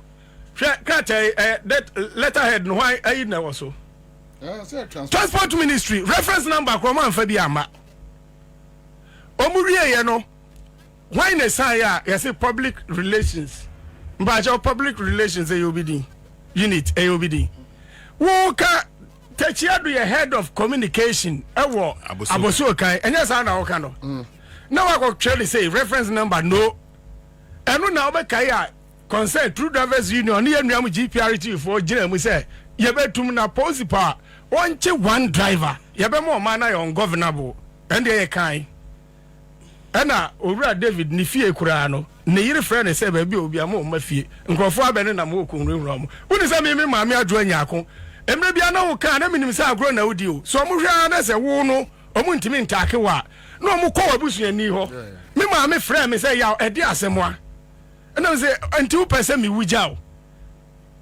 ɛna me simi da odi me aba wi wo bɛkɔ a me mfa ho ba me ntrase ɛma ade a ɛyɛ fitaa yɛ nka nkyem sɛ tuntum ɛnya saa na awurade ka asɛm mmɛyɛ enti bobie ɛnya sɛ yɛ dɔ owura John Mama ɛkyɛn obi a okrom a dabi na mmom sɛ adriver fo wo yɛ aban na wo ba na yɛn yɛ adwuma a yɛ dididie no wo yɛ wadwen sɛ wo de keka wa bi bɛka no de yɛ mo waso mu ɛnna na 3 months ye de ne si sui wo de mu nyina mu ni adanse ye de ntia se nke nka hwe no mu ni adanse ye pa se na wan ka so feel se Ghana ni hwe se nsuo a ye no mu eno ye nyina e bompa ye se sa tax na etua soro no eno kro hwe no onyim free so 20%. yes sa ye tax stamp ne de ayire so omo juju omo Fridays bi be pine pentua ne de ayire so e de enkomo no Ade pentua. What is pentua? oh say omo be wi ahwede Fridays no bi mutimi si adwa na omo pa pine pentua na tax esa that is criminal. Say on the own the be wo omo. There be on say wonya hwe de wo mu ne wi a wo fa nya hwe nti konkona etimi bo wo ka omo num bia ne sa enema asa enema anu ohye ogogoro num ni nyina the tax asa enema anu ohye ayere so enti ekade ba ko pe na Akufo-Addo amfa tax Akufo-Addo amfa tax anto so ne prekuna kwe oh eno so ya prekuna so dia o se dia ni prekunam na ado be ka ho now they are both prekuna usue ade no a usue ade na egu so bo fie egu fufuru mansa now they better not to baby okay say bi obi ato Guinness and asa na waje domedo sa na wo pa kire no you know they aka ho oh okay say na wo bebo mebo a yawo ade wo si wonye bi nso wo ni se ye no se unse kro we mu no bi nko obi kuruma nka ye nye ka kwan ana ye sa obi nko obi kuruma nka ye nye ka kwan ene ye nyina nso ye nim ye ho oman num enti ye mfa no nto enti woni mu hai mesi ye ninim ye ho enti atefo de eninim ye ho enti nkomo na ye di onya onimu enti nkomo na ye di ya mfa bi anya seria anya ni se ya commander 8 years no ya mfa na ho gunu so sa o enti ye be serehwe jandam no se o pese o bona oboni ya ye nim krofo nim bo uti opposition na pese ne ma ekoso na pese o katakata budget ni owura dampare a enkrofo abose ewo krowe mu no eno no mo pese mo ye katakata ne maso na kwamna owura dampare asema bom we dey just a minute me sre IGP awaba galamsey communities no aposi for na do mo ko ho kwamna woni me say obi ho a wo ka say wo transfer ne say omra police headquarters kwa me say owura tetenye onu say san common won fanye na hia de pa na pese ye ma galamsey ne ba fom a yen hyase nyi posifo ni bia abanda ano aposifo ni bia do mko gugu galamsey side yaw galamsey no so simple police for any politicians and A2 omo omo na soja for so ka ho I for ni bi so omo e bi mu chini yesi omo so no hya me ahemfo police politicians omo na yesa yo nti wo dem fa no nka petrasem nti de kan say bobi ehwe ade ba ko nso a ye de ka transport ho de to case kem ye nkonya assembly for assembly ticket what the say MMDC assembly no local government no obi ade ne bylaws eba sa obi wa say sticker ya de taro ka animu me de say obi ane de depend corona wo no djuma moye de moye enya da Kumase ne nkra ne takora de mo ne tema mo no aya mo de ne wo soro eche me krom offense no of anase kwa Abri East Accra happen baby kwa de wo soro chen baby eni nti ye hwesa ne ma ni nyina me no kasai MMDC kwa ye mo obi din enti wo soro say makwa akoto case kem na every year aban bese sa no ye ma aban ni mrebu free by 6 months kono na fe o ma form government ni nyina awie senhyehyɛ na there no excuse dabi senhyehyɛ na amma say ba ne ma ba down na kosoro a eno no na ya ye hya ase eno mpo ye hya ase ma warning eno ne be kasa o ma ntia dabi wa na agya ye ne se ni ye ne sei na kroma ye dede kakra ne akote wan kona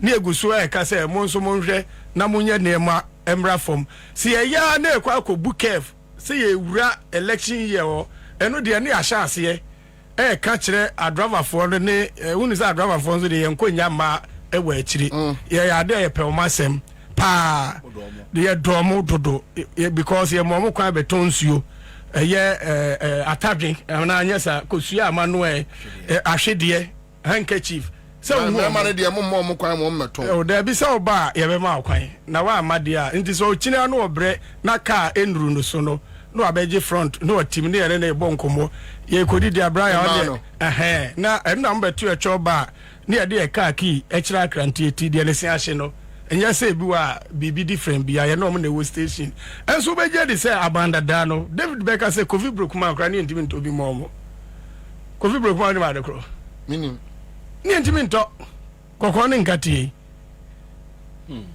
eninti yesre owura kwaku boaten se omo pese omo kire ne jandam no bo a ahemfo no wo ho omo mbra ne nkire omo se ye ne se ni aye ne se na se ya ne pa omo pen jomama edi amamwe enam ba bi odi nam wa obey wa adwen se obey kekamu ntokro no commander anhwe Ghana fo nyina bebu se wo ebusuefo ntimi na me wo mikro makoma da ma gumi ntosi aba meti ya na mi se mi di America se da bi ese nyina ye be kire nneema mu fiko ne sa ko she be bi din ma me musa say this issue about a year say omo increase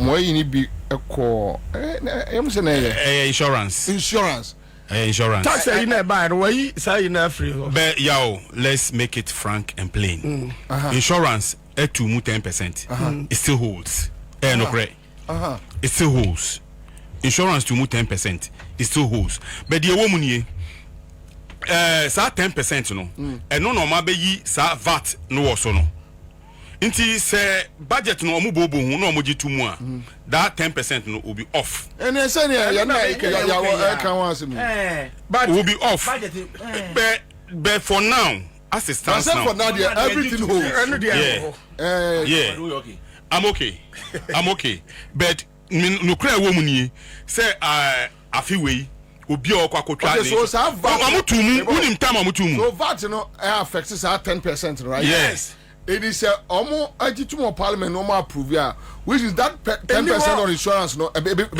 free.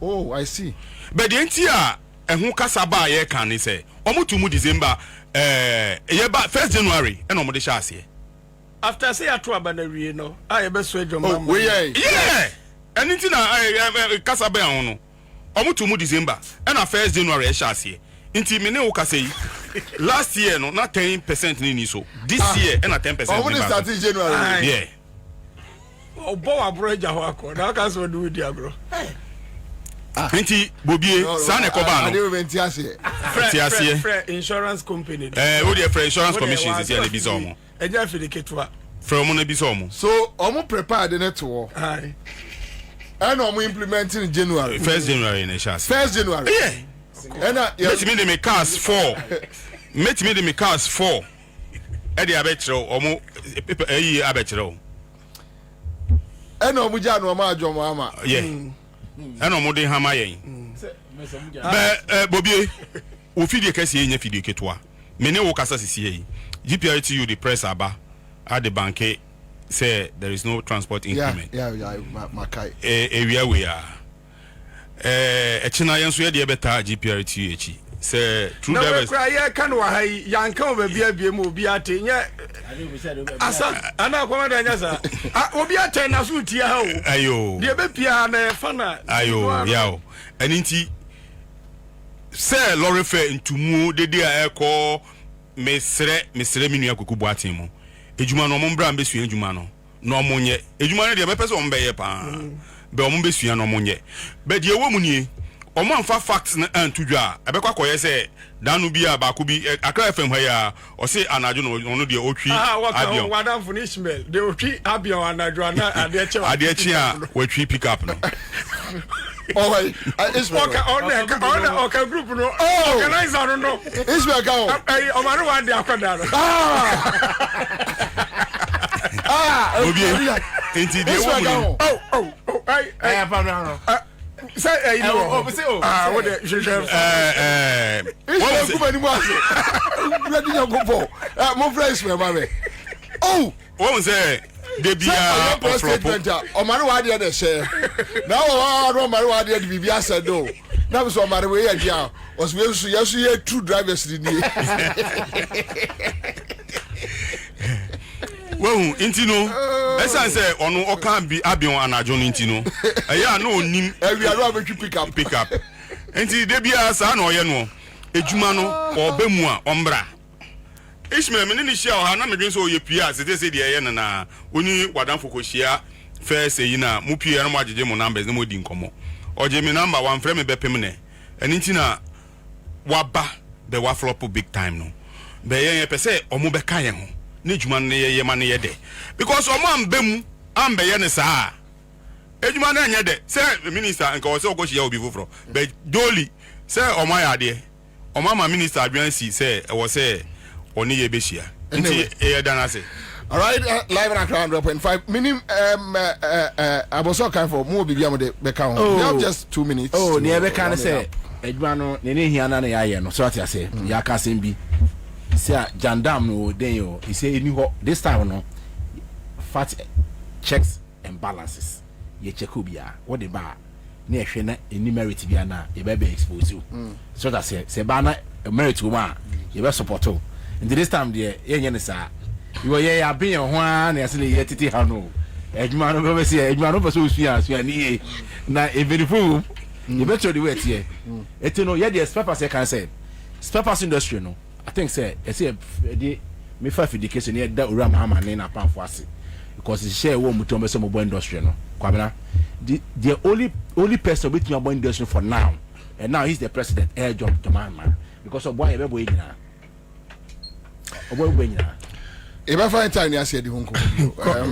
yeah just a minute commander me de ni nyina be ye afutu de ama ban ye mu bi ye person ka ye boa no ma Ghana no ye one party state no mo di CC Ghana which is not possible. Oh ebetimi are possible because wo hwe budget a abetodwa omamu ni nyina ni age ho e ka ho asem na e kasa kire oman ni nyina commander MMDC 7 no mesra omampan jo mama onfere ni ntu fom yeah, no, so, efa me ho kire se assembly for ni bebre ho a omu wi abonso ma kofefa task force fo bi aban be sha ase anima guase a ejina saade no so no mo harassing drivers mbacho so on de ni e campo car ni e yese driver fo ni nya sha ase o saade no pe e de nsem bebre sinti me aminua entwi eye Vincent entwi ajei hwe Sunyan East owura commander go park research abrante no o kan wo bi na wo ye green papa hwe don consider no but I think say omu use info analytics na the research so definitely they ye mu bi so me tia say but wonim say adwuma we kase no me ye no power bono region I know owura eye Vincent entwi ajei one eye youth organizer Edinma Sunyan East abra no NDC ba beko primaries no me busa ne se wususu se hwan na wo wini primaries na mo betima gi seat no se Said Mubarak no kwan bi obefa so a krache no be wini primaries obeye ampa ebam wo de ne chini Sunyan East wo nyina wo nim se na NDC de ka more than 10,000 e MPP for nsem I see wa 10 no and 10,000 no akwa kogu MPP for no so wo busa Said na nkasa onya ya nke biwa nko bekasa minim ze na adwen no nanso yen ya yenim ne de yesre owura juros de bramo say sa bo se menka sa yi no wase mo ba bia but sa crash no omon kai no obedi fu a nkomo thank you. All right, so that's it live on Accra 100.5 Citizen Show.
Agro.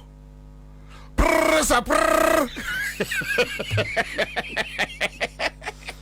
Mahama ging. The gang.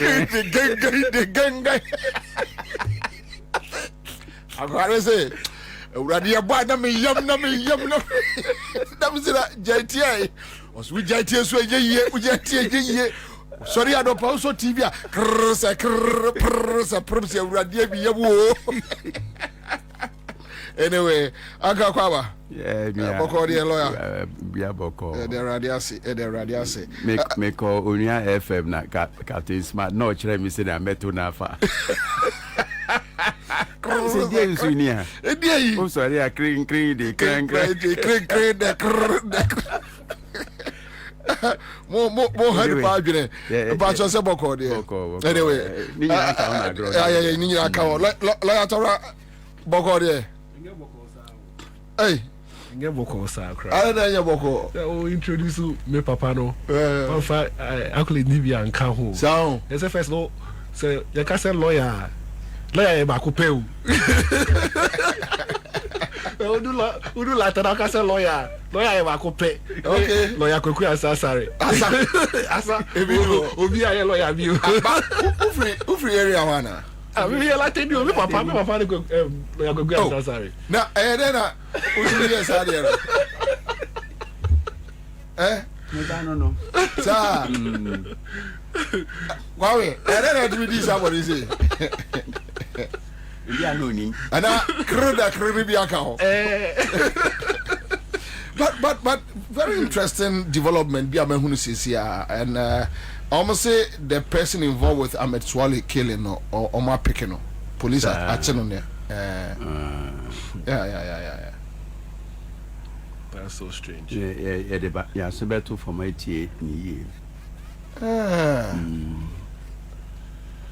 This is serious, eh? They are picking an idea and they say police for Nayade. But you see, once again, I Americano. And yet, and then quite a but information flow from the security agencies now. I have a problem. On say, Papa, Reverend Kusibuati in KC. Yes, NIB for actually. Then it turned out to be untrue. BBB Basa. So because I'm reading from my journal online, but then I have seen another post BBB around. But say Ayanukra lawyer. I think to me the a chanka crans and yadanedi. Sene be ya say no kra na no kra nya no kra so bi ehun say nya no kra na ba say no kra nya no kra na e ba kra say nya no kra next time let be bisa bo bi anye bi Really? Nti security information there exists and get the agrosa. Okay, almost the person involved no your friend Daniel Usu Cranton. Known as Akwesi Amachi. So I am so oye no dwane free Ghana kakra. And Okoshe USA. In TM said there was a collaboration. Yes, FBI, Ghana police collaboration. No more to me they are picking on. But say if Senka Tisadia I think said the newly appointed IGP and Kaya plus man. Anyway, so it started from somewhere. Yes. If I Interpol, I mean it started from somewhere because you need a lot of consultation, connectivity to do this work, and it takes time. Even tracing where the person stays, the movement of the person, it cannot happen suddenly, say, and then from. But the other side of the argument can be say. Not on my way, but the previous administration were not interested to bring him down. So there was a compromise. Yes. No, not necessarily. I say communication line, you know. Yeah, na a first security situation. There be a Ubima approval answer. Obama approval no Maya into be released. And into the security matter. Anyway. All right, so let's see how it goes. Yeah, see transibio. Okay, so Kwame, quick one, mame, Keno Furiata statement, then the OSP statement. Na yemfanko se agrona se. Mame enkai oman for say give us about center. See enkan che Ghana for nyina. Some of the give us P capsules, give us co capsules, give us Eba Mesha, and give us GC Mesha and capsules, and omode Abba Egaso. Yeda almost say Mame Embo imboost Heba Mesha police ni Edru Yembo Omabaso and area or say your number 1 immune booster.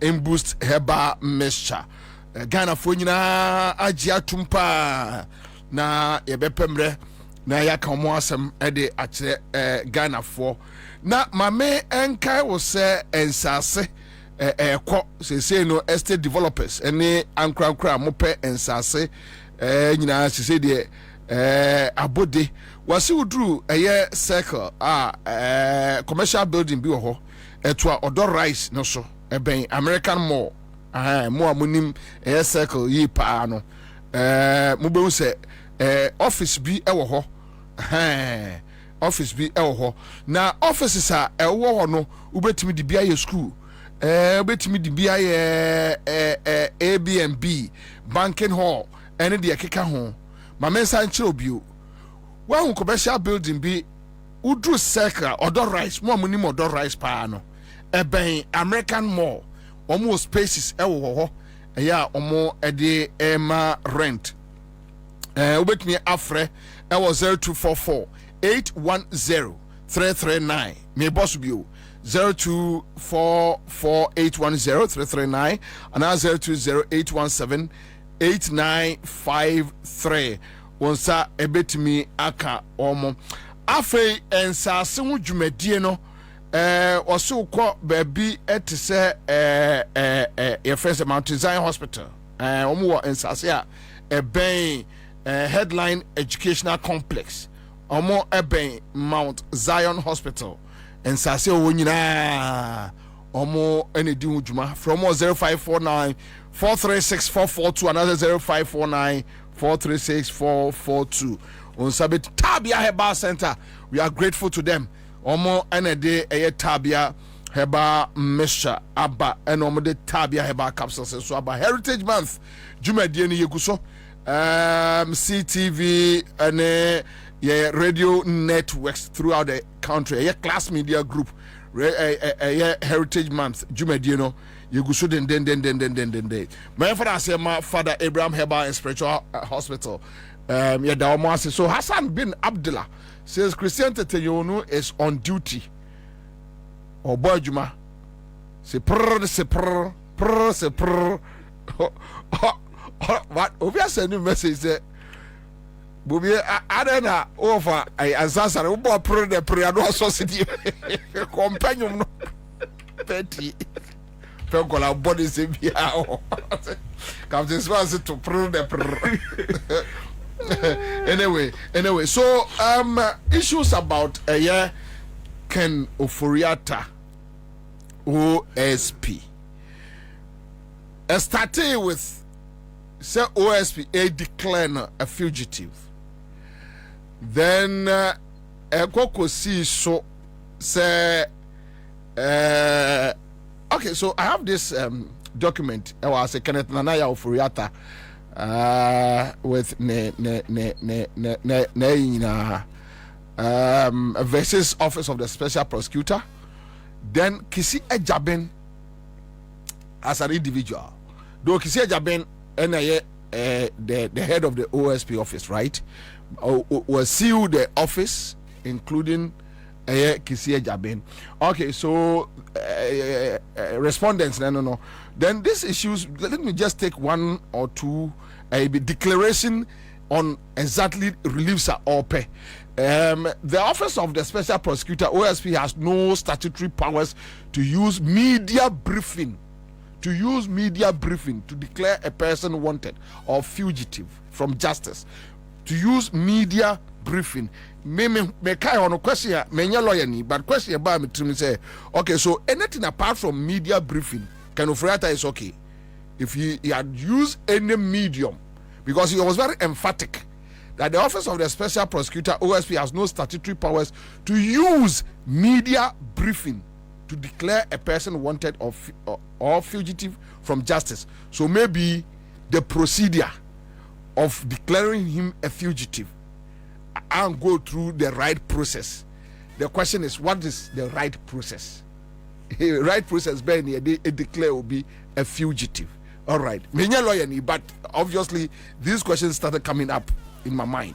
So, point B, the OSP has no powers other than what is provided for the police to declare a person wanted, and same cannot be done without leave of the court. Okay, which is a bit too technical. Point C, the Office of the Special Prosecutor, in exercising the powers of the police as provided for under Section 28 of the Office of the Special Prosecutor Act 2017, that is Act 959. And the Office of the Special Prosecutor Operations Regulations 2018 LI 2374 is bound by the limits placed on the exercise of discretionary power as enshrined in the service, which is another more deeper and very technical. But we are here. So get me the OSP a statement quick. Na me nyawo adwuma sesia. But interesting issues in you found 1-1.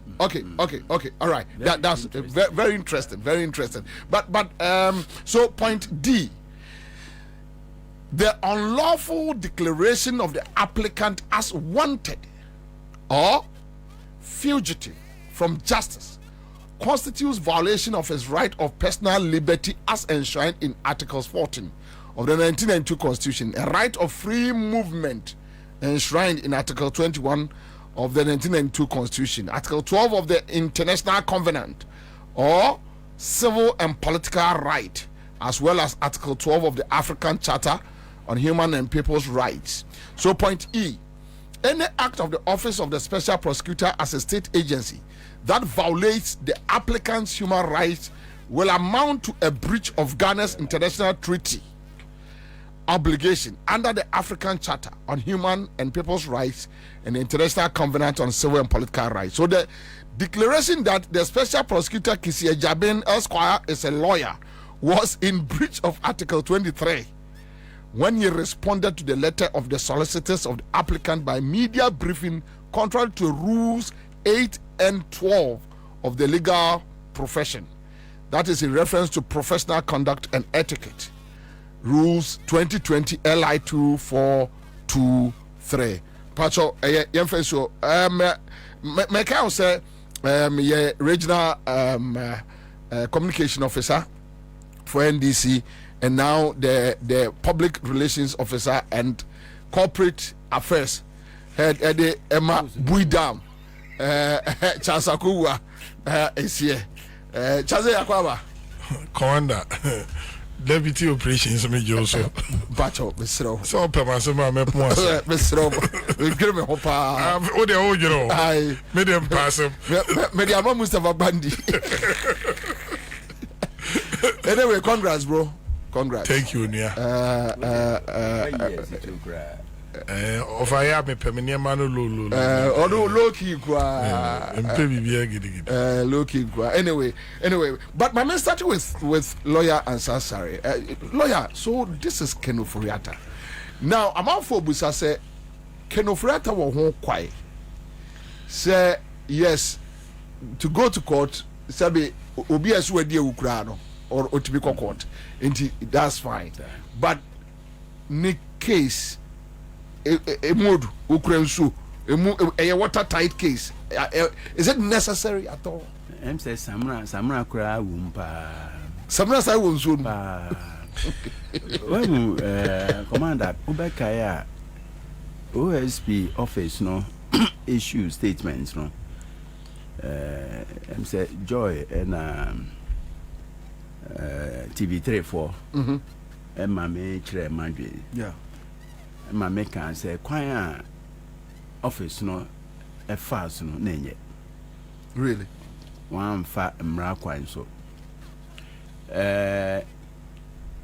yɛwura kanoforiata sɛ Ghana ni biara sɛ sɛbe wakum nipa koraa mmara mma ho kwan sɛ yɛndi n'asɛm no yɛbɛdeclare no fugitive ɛyɛ kasakwa sɛ emudu ankasa sɛ wobɛka nkyɛ sɛ obi ɛyɛ fugitive agye court pɛ ɛna etumi declare sɛ ebia ya try no ɛma yɛwie no wadwane ɔde ne ho aka wura wayɛ se ansana wobɛtumi aka sɛ ɔyɛ fugitive wohwɛ yɛn article 14 1992 constitution a the right to privacy no ade a wɔn hyehyɛ mmara no wɔn de sɛ ne bɛyɛ citizen biara bɛyɛ protected sɛ wɔn enti sɛ wɔamfa mmara kwan so amfa ambu obi fo a wasɛm nim yɛwura kanoforiata mesan ɛka se so sɛ wohwɛ article 17 a yɛn Ghanafoɔ yɛse yɛmpɛ discrimination kwa yɛmpɛ discrimination nkurɔfoɔ a wɔma fom ɔman no ɛnyɛ kan nko a wɔn dɔɔso yɛde yɛni akɔsi nipa baakofoɔ pɛ so ɛnso wohwɛ a yɛn nyinaa na ɛte Ghana ha ɛna yɛnim nea akɔ so nti na mema sɛm ne sɛ no but lawyer I think with Ken there no almost specify about 5 cases which he is involved and the OSP investigating na commander Ghana wohwɛ yɛn former nti na me sɛ yɛntwe ayi no nkɔ 28 December 2000 former President Kufuor ebeye president elect 28 December 2000 yɛmfa 7 January 2001 na yɛnhwɛ yɛn ministers yɛn former president yɛn former key functionaries ɛwɔ man wenum ɛne no ma yɛ so ma yɛ kasa nso yi yɛ sesia finance minister na anka onya asɛm yanka nwie attorney general a enter nole prosequa asɛm no enwu dachi bi ebesan sorry biom enti me mpɛsɛ ade a yɛde ayɛ obi nɛ no ɔkyena ɛsan de yɛ obi foforɔ enti sɛ asɛm ba moma yɛnhwɛ na yɛnka na ensi so what you say yes current finance minister na asɛm no yɛnwie obi foforɔ sɛ ato esi no ma asɛm ne yɛsi yɛnwie nipa bɛ 40 something yɛatwe asan yɛabobɔ ato hɔ ɛbɛsan sɔre biom ɔkyena yɛsan bɛyusu kanoforiata adeɛ yia de asan aha wɔn biom ɛhɔ ɛna meka so ma yɛhwɛ ne yie ɛyɛ ɔman amammuo sɛ yɛyɛ biribi na yɛfa no sɛ sɛ biota frakyɛ kanoforiata nkwa na akɔyɛ sɛnea yɛmpanyimfoɔ ka kyerɛ yɛn sɛ odwan ɔsɛe lɔre kwan ho a ne dua ho ɛna ɔsɛe yɛgu ɔman n'anim ase yɛyɛ so they say program show we are so na mbɛka sɛ ɔmanpanyin dada president Kufuor on sake oforiata yes afie ha ya so they say nti adenti na ene obi a menka sɛ yenyi na di na my say defend because why I fast on only there no not your argument was based on the economic hardship sure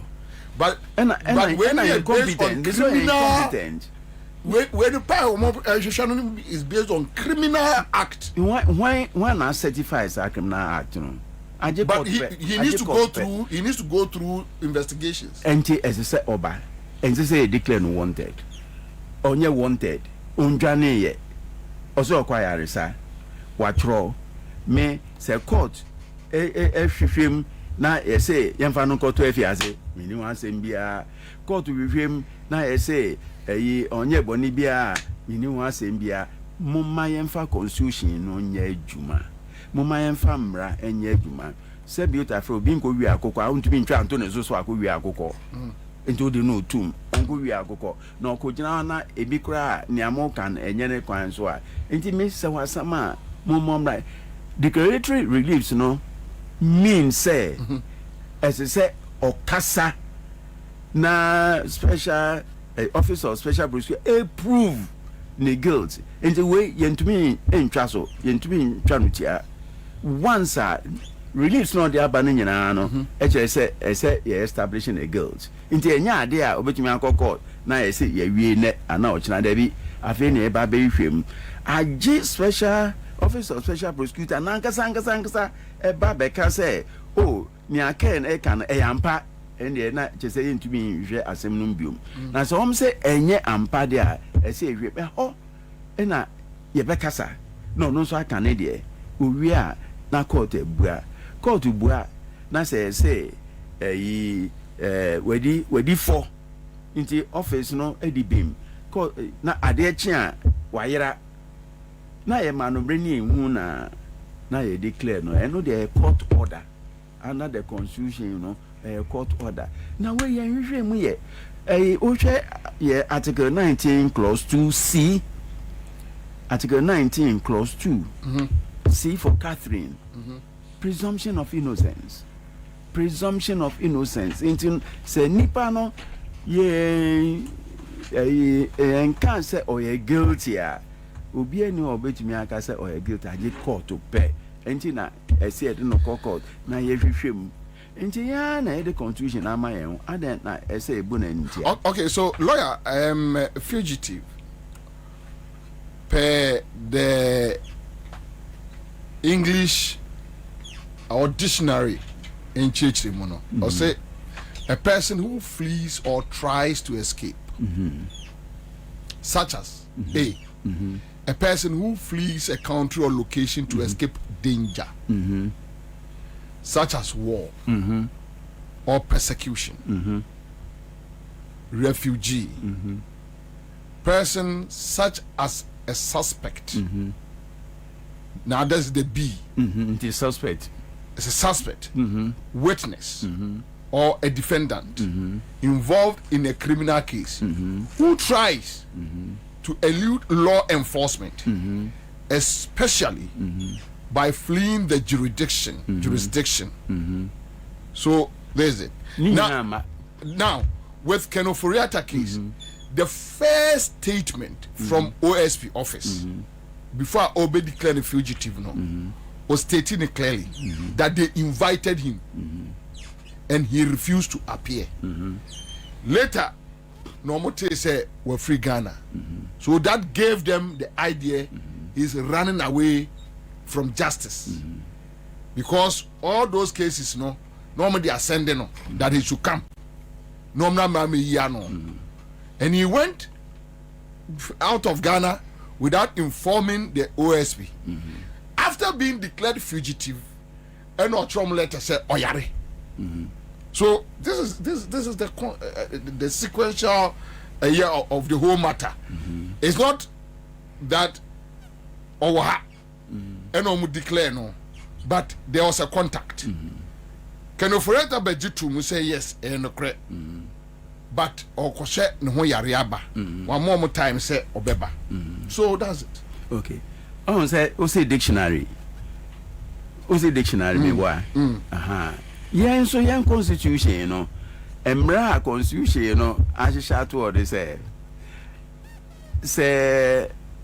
audio bi court and audio bi ba court esa say court no na ekwakọ hwehwemu nti no say ye wo emra ya hihye wo sa de kode no ho a yenko dictionary mu office of the special prosecutor no emra and a setting up into onko dictionary mu nko hwehwe the meaning of fugitive. So what does the law says about the law says about fugitive they say obekoko if it's a criminal in the criminal context no obekoko be consider matching by article 19 clause 2c presumption of innocence they say until a person is proven guilty he is innocent in the dictionary ede akwafa ede egbu amema sem say ene Kenoforiata ochina betumi aye commander, betumi aye ancestor, betumi aye. But lawyer, even with the law, the law says that a fugitive is someone who is escaping or hiding, usually from the police or a dangerous situation, often to avoid prosecution or punishment for a crime. We are reading all this,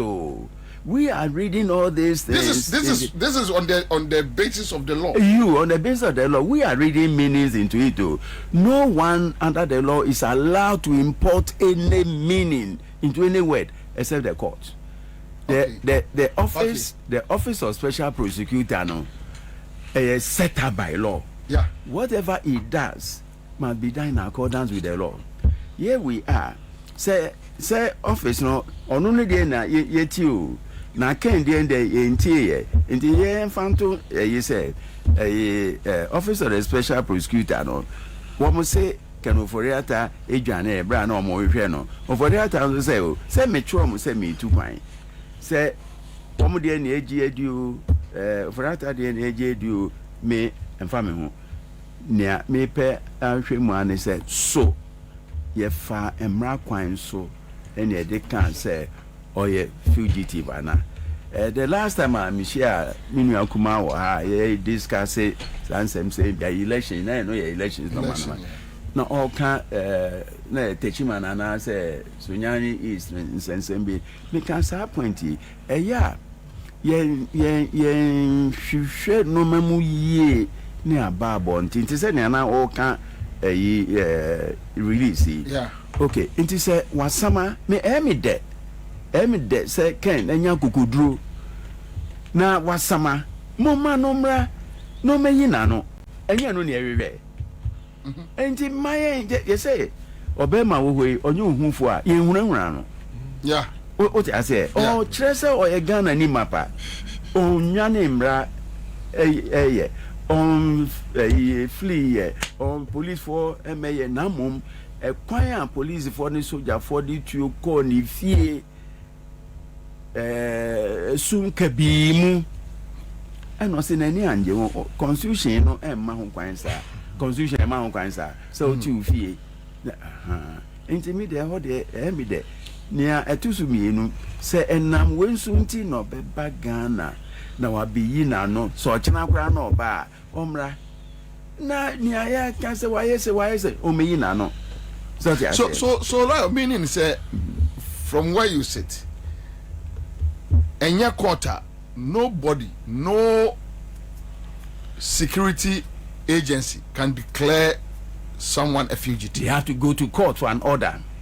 And there's a police for and there's a police for misleading. Because they've been posting, the police has been posting people's picture, declaring them wanted all these years. Oh, yes, a police sergeant can't it in a friend or sergeant orders. Oh, yeah, police sergeant orders no more. Almost sages are the year. The police by Pekua, we a suspect or do no, I catch or say under the constitution, you know, who are crying so over Casa, who are crying to say, who will know, into one country, and yet 1 month or so, one big church only name, and then I am my Odon, sir. I said, me boy, and so Mubabe said, be on my friend opera. Say, oh, independent person.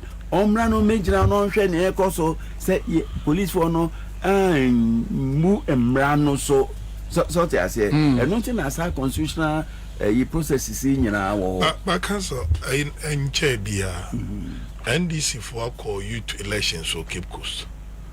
And I'm ranting and maintaining once a call by. Omsi police per macho. Ye don't mean a big police page.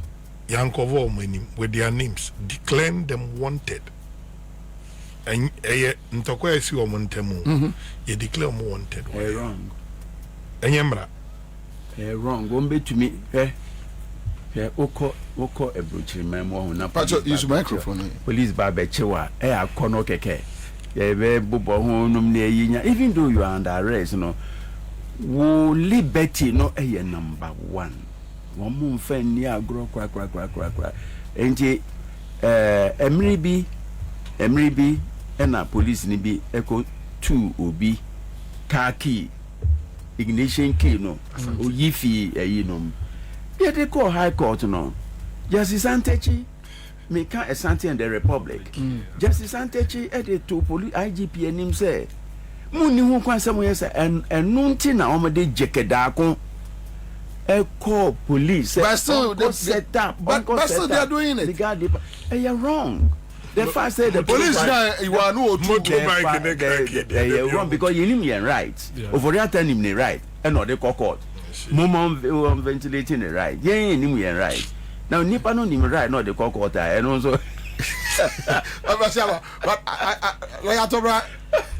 so let's deal with the suit today and the relief she is seeking. Okay. Me abubi. Me chia wo ewia we. Yeah. Na me chia we TF4. Na me chia co-panel members. And then me papa chia wa. You see me the level with me papa. We have a certain training.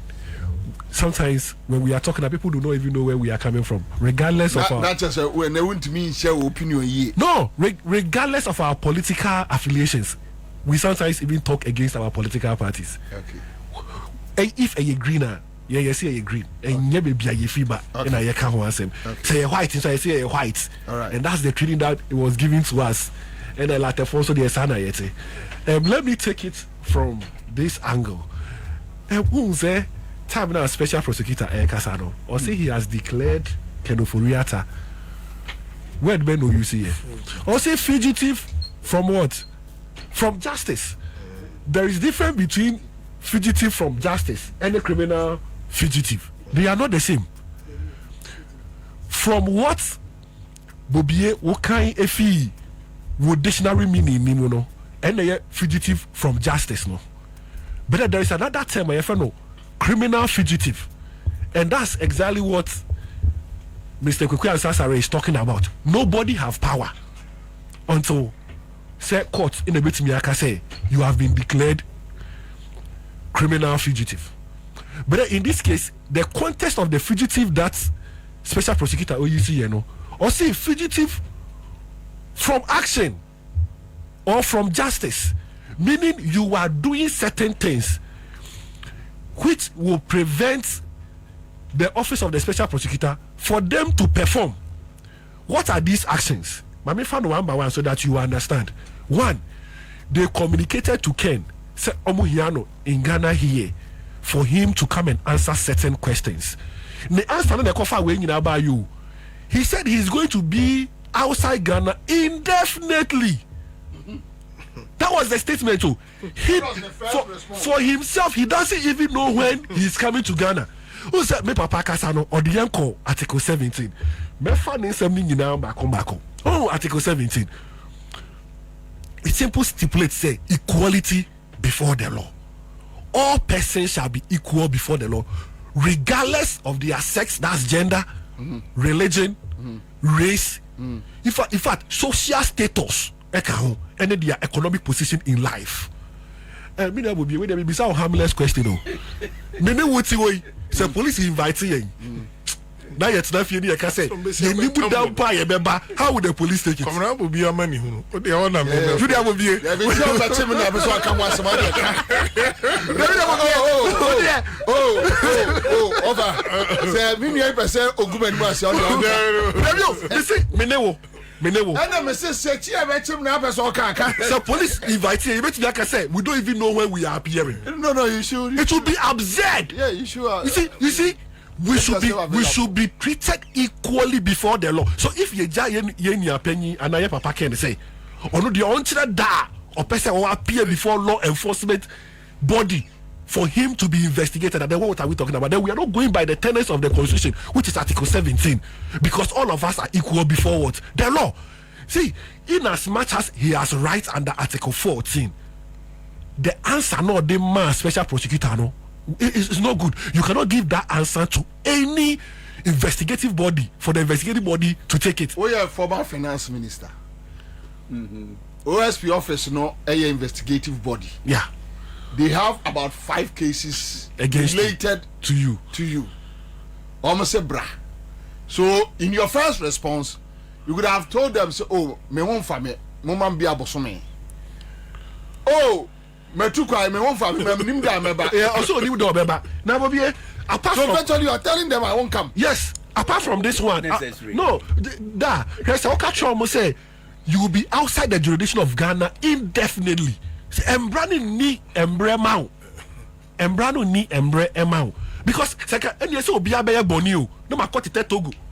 I will be outside the jurisdiction. See, we shouldn't create a system whereby people will take advantage of the law. We shouldn't create that. Let me go to the second point. Okay. Second point now, Emma Menji Kenofurata actions. And then when they say, Koshe reports now, or they buy no see if he a medical doctor. Kenofurata is based in US currently. That's what his lawyers are saying. The said letter was addressed to Kenofurata in Accra. Go and read the letter. It was addressed to him in Accra. You have a copy? But I have a copy. And next time in the Bible, it was addressed to him. Yes, that was where the letter was addressed to. So in short, what can you deduce? It could even be said that people even know say he's in Ghana. And then look at it too. It wasn't a medical report too. It was a generic letter. Or say to whom it may concern, dear sir or madam. So it was not even to special prosecutor's office. So with that one, anyway.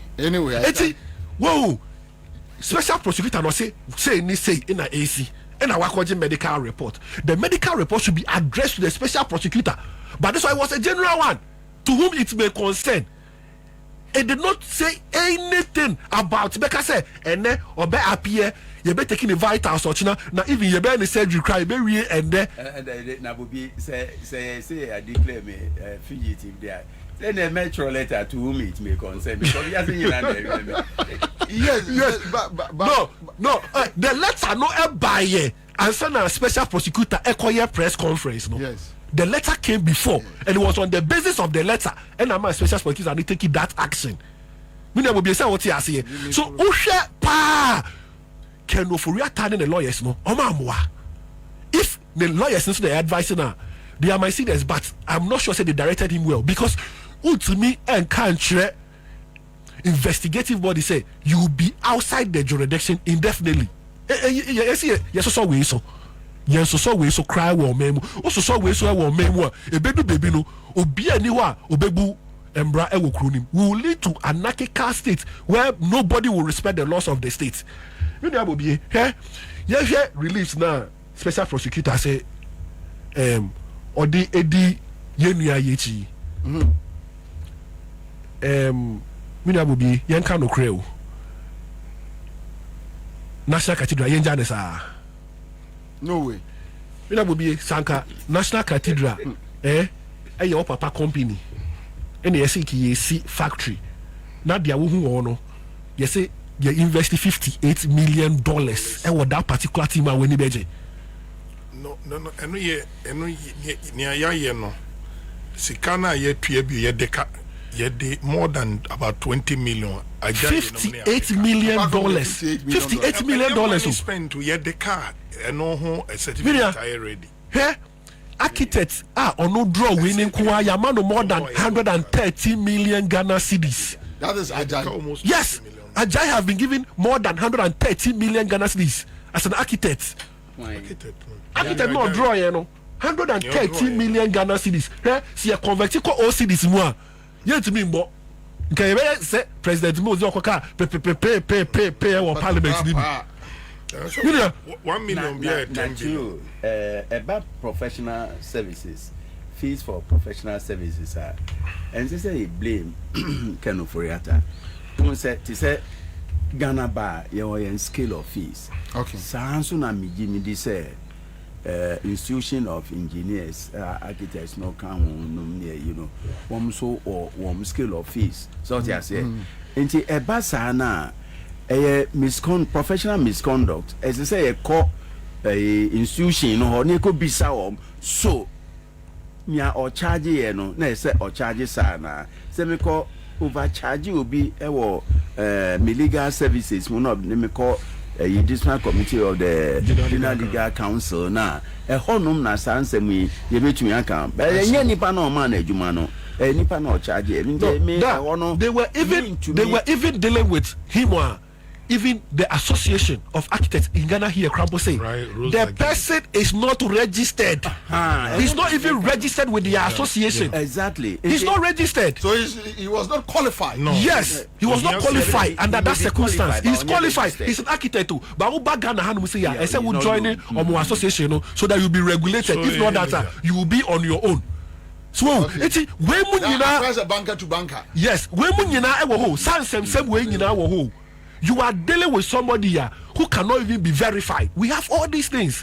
It's when I award contract or the Ken award here and president award. The problem with it is about the payment. The problem was about payment. The issue not about awarding the contract, no. We'll share Auditor General's report on the cathedral. You don't know has to do with the board. Yes. For the secretariat. Yes. And how to the process of the man a contract, but the payment, no, a kenoforiata in a make payment through the finance minister. The budget that fall within those years did not cover those payments. They didn't make any provisions under the budget. So, in the Onobeka say,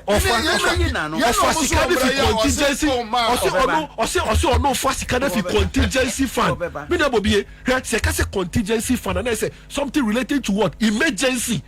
How can building a national cathedral be something in the nature of emergency? How? Maybe disaster BAC. Unforeseen BB, there's a frustration, then you can go about this. But in a situation whereby BBNC obi no say wada so die no so die no say obey Nyankopon papa until you see national cathedral. Now you say action now or taking a emergency to a fast careful contingency fund near the alcohol no. It's a misapplication of funds. Commander, it's a misapplication of funds. Okay. Lawyer to prayer. Finance minister. Ono na ode cathedral no ba se osi anase president adentina yen hwehwe woma ye involved masem ne se so na kenoforiata nko ana no but they are dealing with the board of trustees. So the security agencies are dealing with them. They are dealing with them. Board of trustees, no, why. Sir, Victor Ksibuate, your friends, the Duncan Williams,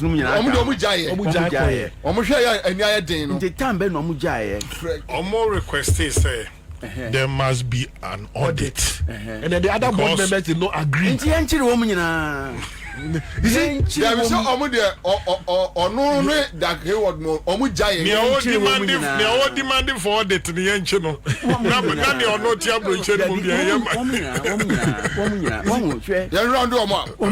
No, be a mina, no. Ye be who a call so a fin fiasian. Sa cathedral say me. I shall say, I can say, I don't have a coon. So I say, and I say, Bribia, Yemra, a president that the man penny dada, or the idea we buy or the ho, Yem bonus of Bobia, yes, immunity, yes, see. Share board of trustees, members, trustees, share Kusi Boatenum, and some monkey can when I. Yama Ubiamra, no me yinano. Ubia Yamfa, woman and I feel President Kufuor so I copy the last person. Woman and I am presume so me innocent. Yen invite one, no bia meka near unim. Me, aha, and I make say, we are honorable numina MPP every yenina finada. Nanado dada nyame. Say. Obesi Cathedral. So you think Akufo-Addo should be the focus? Yes, rather than the finance minister. Me say me Nanado. Gabi Esaro Dako. Keno Foriata. Esanti Bedi Etu. Eno mo mkeka nyina yenkyere wo nyina.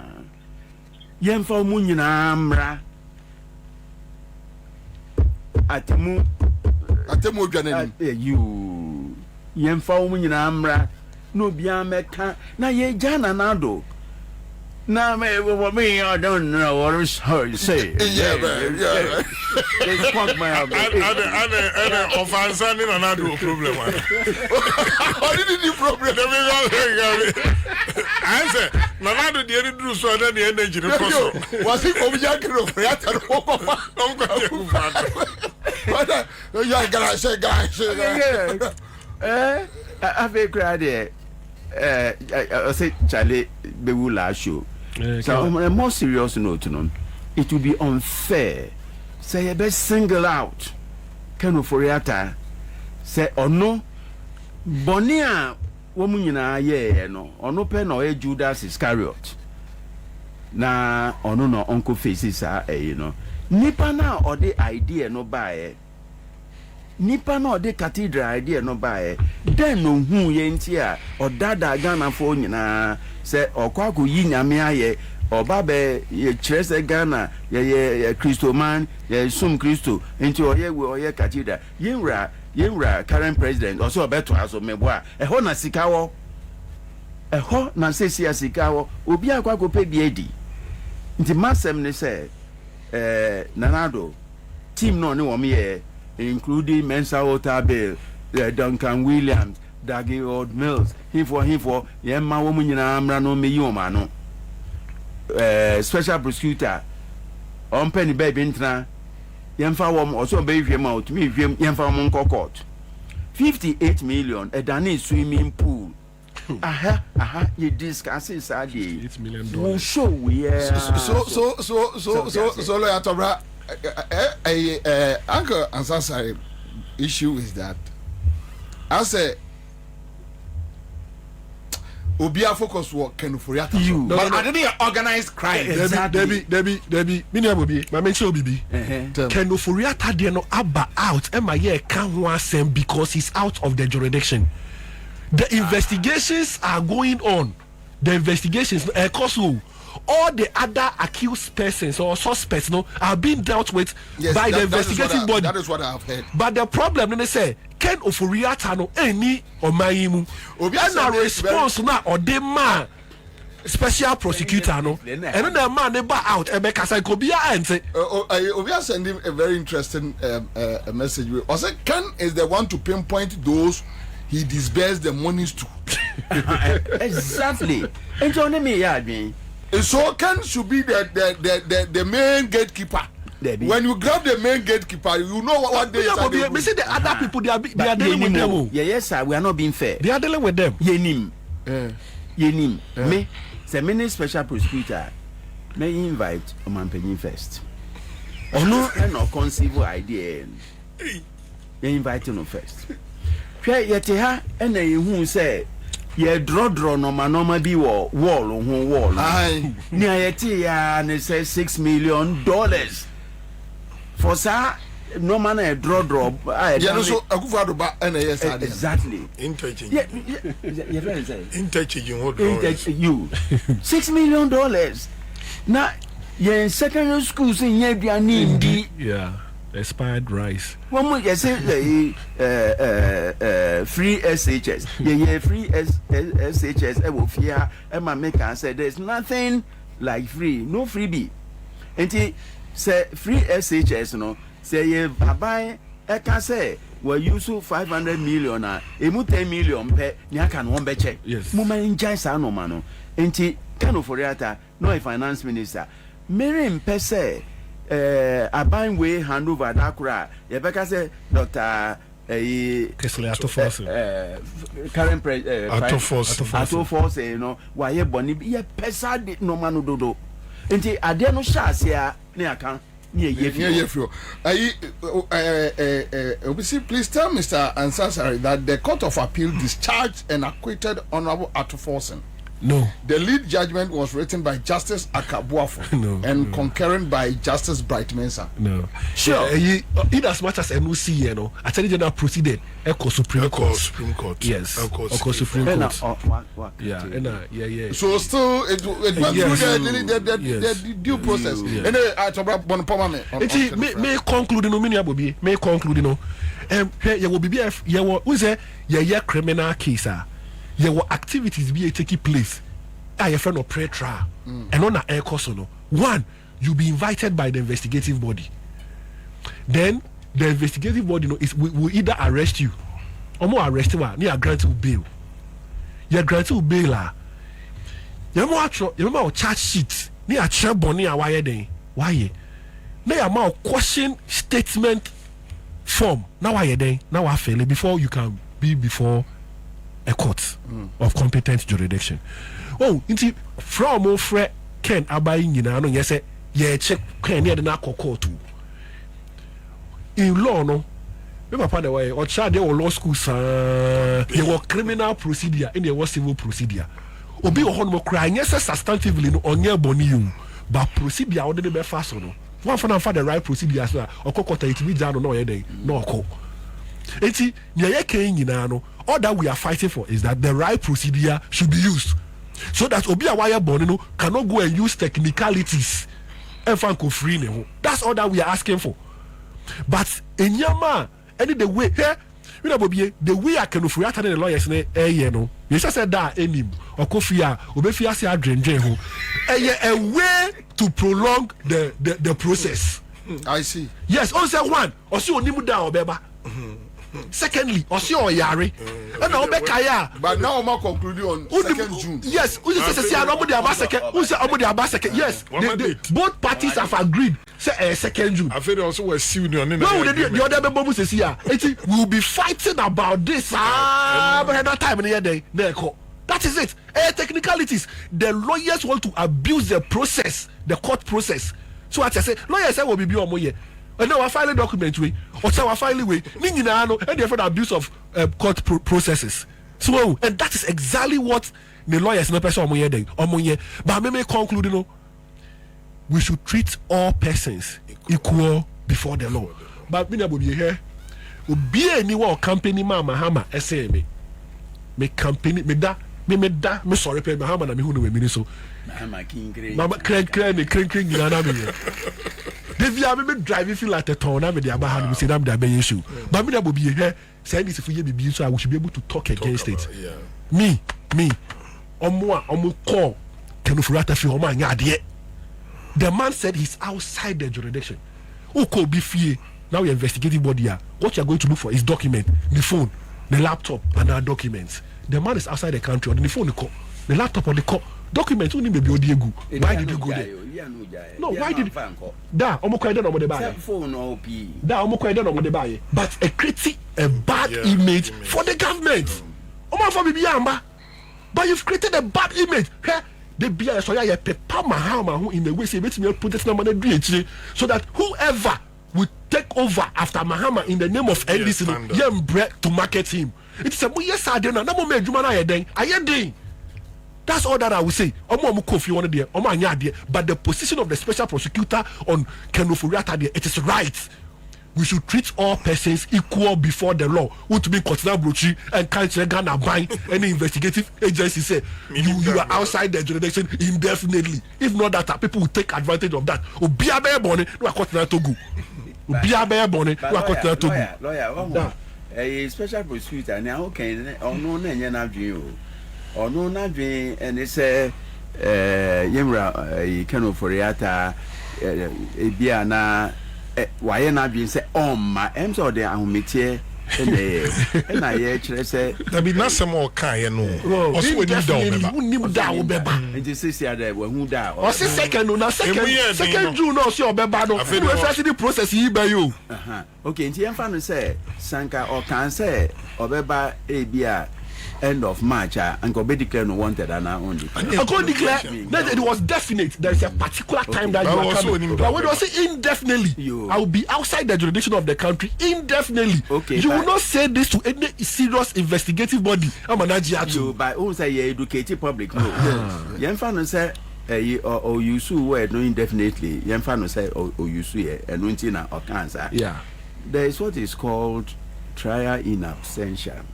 Yeah, ye do that. Okay. Man will. Yeah. So I say, why didn't he opt for that option?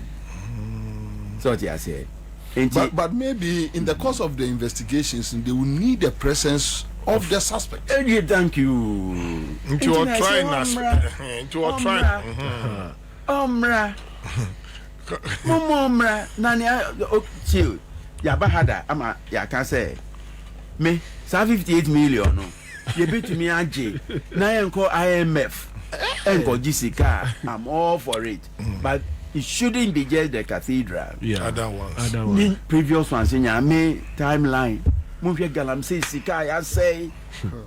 Galam say Sika, I say. Soccer. To me, $8 million near the AFCON.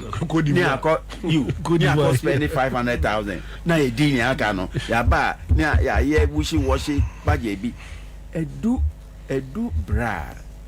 Who say Ghana for say politicians no say ye politicians no. That is what I fear. Mumbuye enti agora ekoso me say ano me hwe no ma ekoso na the value is the same hwe nsisan ye yabeyi we efio ye di we aba no ma bisa nipa na ye yi na efio no so oye kenoforata hu nipa anaso nanado ana oye omampanyin otisui ne hu nipa ubua ubeun se nia papa say ano se onye eyi current president hu nipa ebe ne yire hu nipa ana ebe Julio Debra hu nipa ana se ebe we ntino se fa no sa. But at first it is a fancy. Is that on a ranking? Why ranking? I want to mean you. Unlike Kenofurata, who is a direct family member to the president. Oh, that what far and no there and the Mecca say Mahama, why are there that on fire? Nimuanum P. Num near but says Yano, Senia no mercy corner, 2 regions penny Edibo Mino, North and Volta. North and Volta. So Umfi about 90%. Say they can prove me wrong. What I say, and yes, sir, and 90%. Oceania is the best. And 90%. Whatever percentage. Central, Western, Bono, Eastern. Oh, the key is small. Oh, there be also, I can say, maybe I'm on my list. Okay, you come in Chroma. Now, here, Champon. Share a Champon, that Champon, about 13 January. So 13 January, we second term. St. Augustine's, Form 5, number Form 5, second term. And a cool school, 13 January, Dana, Mitikamu, and a Champon Bresono. I could not take Echo Western region, the Unifi Western region, and the Adeno call North. But no dynamics necessary. Even Rollins type cry, I think say Professor Joshua Labi, who is a guy, was the regional minister for Northern region.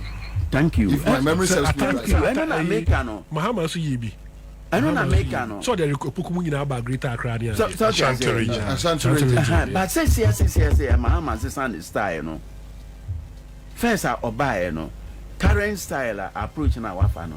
And this quantity there na oba. This yan utumi hu say juicy positions no nyina enko say and enko so it me predict and yet it's not good for anyway it's not good na me go be you the way you know mama the way you know mama can be sure me go be say $58 million now you can one asem no when we saw the bag Ghana cedis ma it's over 928 million Ghana cedis. Can you imagine? Yeah, it's more than best 6 times of the money I go see Sagleme. Sagleme. Yeah, the 98 million Ghana cedis they call Sagleme. Satana dollar 4 cedis. But commander, But currently, it's I don't know calculate 370 million 58 Ghana cedis, but we 928 million Ghana cedis. 58 million, no lawyer. 58 million, no. I just the tip of the iceberg. No do now. Mama yan tu yembo. Na sikana me party no ye fire no. O party no. You me I will not support the MPP in this matter. Say after your market Becca say hey Haruna and now wo Haruna Ode katasu. Just Kora Kenoforiata OSP matters arising. when him offer asemi a ene odi akọ na nani abere kufu adusi amama kai uhu se kwa offer so ball Oforiata eyi no metie lawyer for me no we na ma law na toda na ya akọ ese yisi ekope bi e daache lawyer for me no obi a won stance we have ma kai da bi me court ewo asembi ho election we lawyer for me me papa okay lawyer ne ba law ne ba ne ba this one to the other papa Emma interesting when ye no me dey akọ to makogine mama me pani na me free abedu ye na sa asem say asem kura ye kodi no ye lawyer ne ntiase papa no mo so lawyer ntiase ana judge no so ntiase no so ntiase ase eni enyina obi a o magi esika timi pie na mbeto se me lawyer ne the other side lawyer kasa na me lawyer na nim hwe me ena omode na chi hwe me mitisa akwa nkai se obi a odo obi a begina ase mu kama no ze he na wo election petition yes judge no kro ntiase na me no ma be kama why me a lawyer nobody here chire me if you don't have me court we be see you oh the can't ever see of someone kind so who say no ayire Oforiata se muso ye mamra nya adwuma tentre ne nya adwuma be do na nado de so na energy kosoro koro no saneti o na mama brand am rante bi bona ba so mo gina na nie na nya mi hire wi o mo se yakọ ebi na ko o bi se dem rifedue o fe na agene nsam over asem aye kan da ho no me niam bi won ma mi ntimi nge ni gidigidi ne ba me pese mre eni yendi president mama oboso me mienu miensam no ore yemma no kwan ne se ode abai mu adin kura be magana asewu sika ahye ho so ye ayedi ye ho koye campaign no yesu manka nkire wa na mboa adenti na bi mu de 120 abu man na ya chepo so amana so bia so yankwa ne edoga na ntiedu yeso yesi ye de fa ye de 60 no kura ya begina 56 se be ye ne de 4 no be so na ye 60 no so 4 no so apapa mpe so obebo minim so pe so 56 wa so ahun there's a 4 no aka kura mpo no 4 se bia ne abodin wutu emi ne abodin amani beje oh 4 no so be 4 no so be issue a se kura na so mpe so bedru 60 no kura bio wahunu the problem any say Kobra regime na atwam no take Ghana for granted energy ade abetra me nchen nyame moame o papa say rebuye nyame moame na kofa mi mojam wahunu Kobra mo take Ghana for granted and na me kind story bi about yes, Godfred Dami ne advice be or my on sanitation. And then in the so toy near Krum ye. I say Ubiadomo 30 million friends saying euros. Monfa moa na sanitation. That is sanitation ministry. Yeah. Near see a fresh company be Aqua One Wine Company Limited. I signed a contract under Syria Dapa 2019. Pia about 30 million. Enye no kwampo. Eya about 450 locations na near this can ye juma. Na ya sign wie ya. Pia about 13 million euros ama company no. Rate of completion is 7.6%. Ah. Oh yeah. Sika said $30 million. Yeah. Euros. Eko. Contractor no ene na mo free. Ne ono so sensan ye no ene na mo free. Ena kru da ho a. Kora.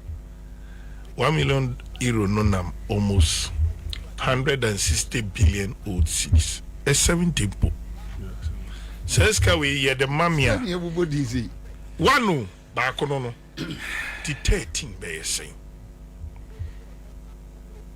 Any aka sa na I say ye jakuru na to. We ye ne oprapra baller so no no. Intin ka sem we kura no.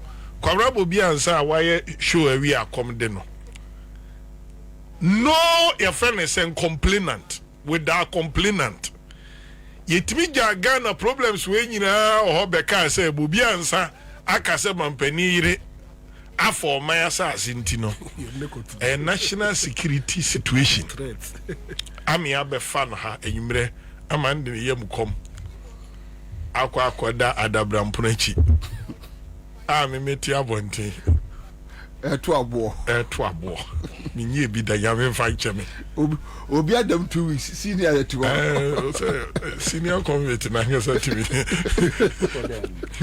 galamse for no over when mun ekoye demonstration yes say omugu ka mu no enti so bi say ena ye mamra nya adwuma na obi ntimi nya akokodro ntra brochire say da me pe no na me ba begina mra anim bobi ese obi afa asase o ye ne ko cantonment yes cantonment ho sama no ene ye de ne ko nima nso ahomache for ye de ne fatukrum nyese ye wo ho a ene ye de taxi di akira o mo ho correct one omdi bobi ebegu ebeto ba bia wani mi say sabi obi kura wo tan ne san ya wo va ne yeden emfa no nko ho omdi ne ko to ye ne ko court ye konna Mensa Thompson so waba no no so say afa ne ya mani bail bobi e ko no so bo ye de ya no ye mva Ghana ska ya kire ya dwen wo man no kwa agufo ado afa so kikire no na ye de bobi e ko ya na panyini beti police headquarters say ya granting ni bail mpo no omo fa ne mra fie da anwumre na omo fa kwan boni bi so nkase ya se ache no nda ho said your morani Ghana nie the weekend into of our sympathy no what they are me person sympathy bi no wanya ama papa no but so omo mu cap omo de ma Ghana fo nso nom ye ena se say ne omo wa attorney general no omo wo a friend saying legal advisors no omo wo security personnel na dampare ena na da no ena na mra wo Ghana journalists a pass a comment obi akwa demonstration on to osi say nipa no hia sen ni okumanas enti wa attach ameswari wa attach importance to Felicity mami otimi nzo na basa te say so ono oswa okay demonstration we prioritize this woman over numere forest want to me etimu ye den destroy the future of this country but niamunim ne say on enene me first time ameshia no billboards omo ye am say a railway of future magana good enene that say good so we say enye bibia yeah ena obete so what I say and then the first time I'm more sure and Felicity you are blessed minimum know that oh I see but last week my brother you do jubilee na America say sad down beto so Saturday na June beto so na America say railway of future I see and go bia betumi de ne ho abo afore ama Ghana sa ye wo abreshim said that you know so what I say can I de enye sympathy na menya mano me point ni say we should allow the law to work yes point of law allow the law to work and bring everybody everybody no every one say the offense mu ya dene no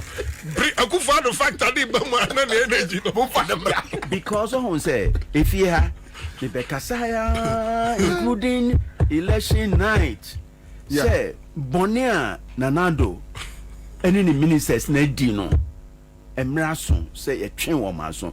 1 week to the time, me program or TV3, and I'm can say I couldn't wait to see the back of Nanado.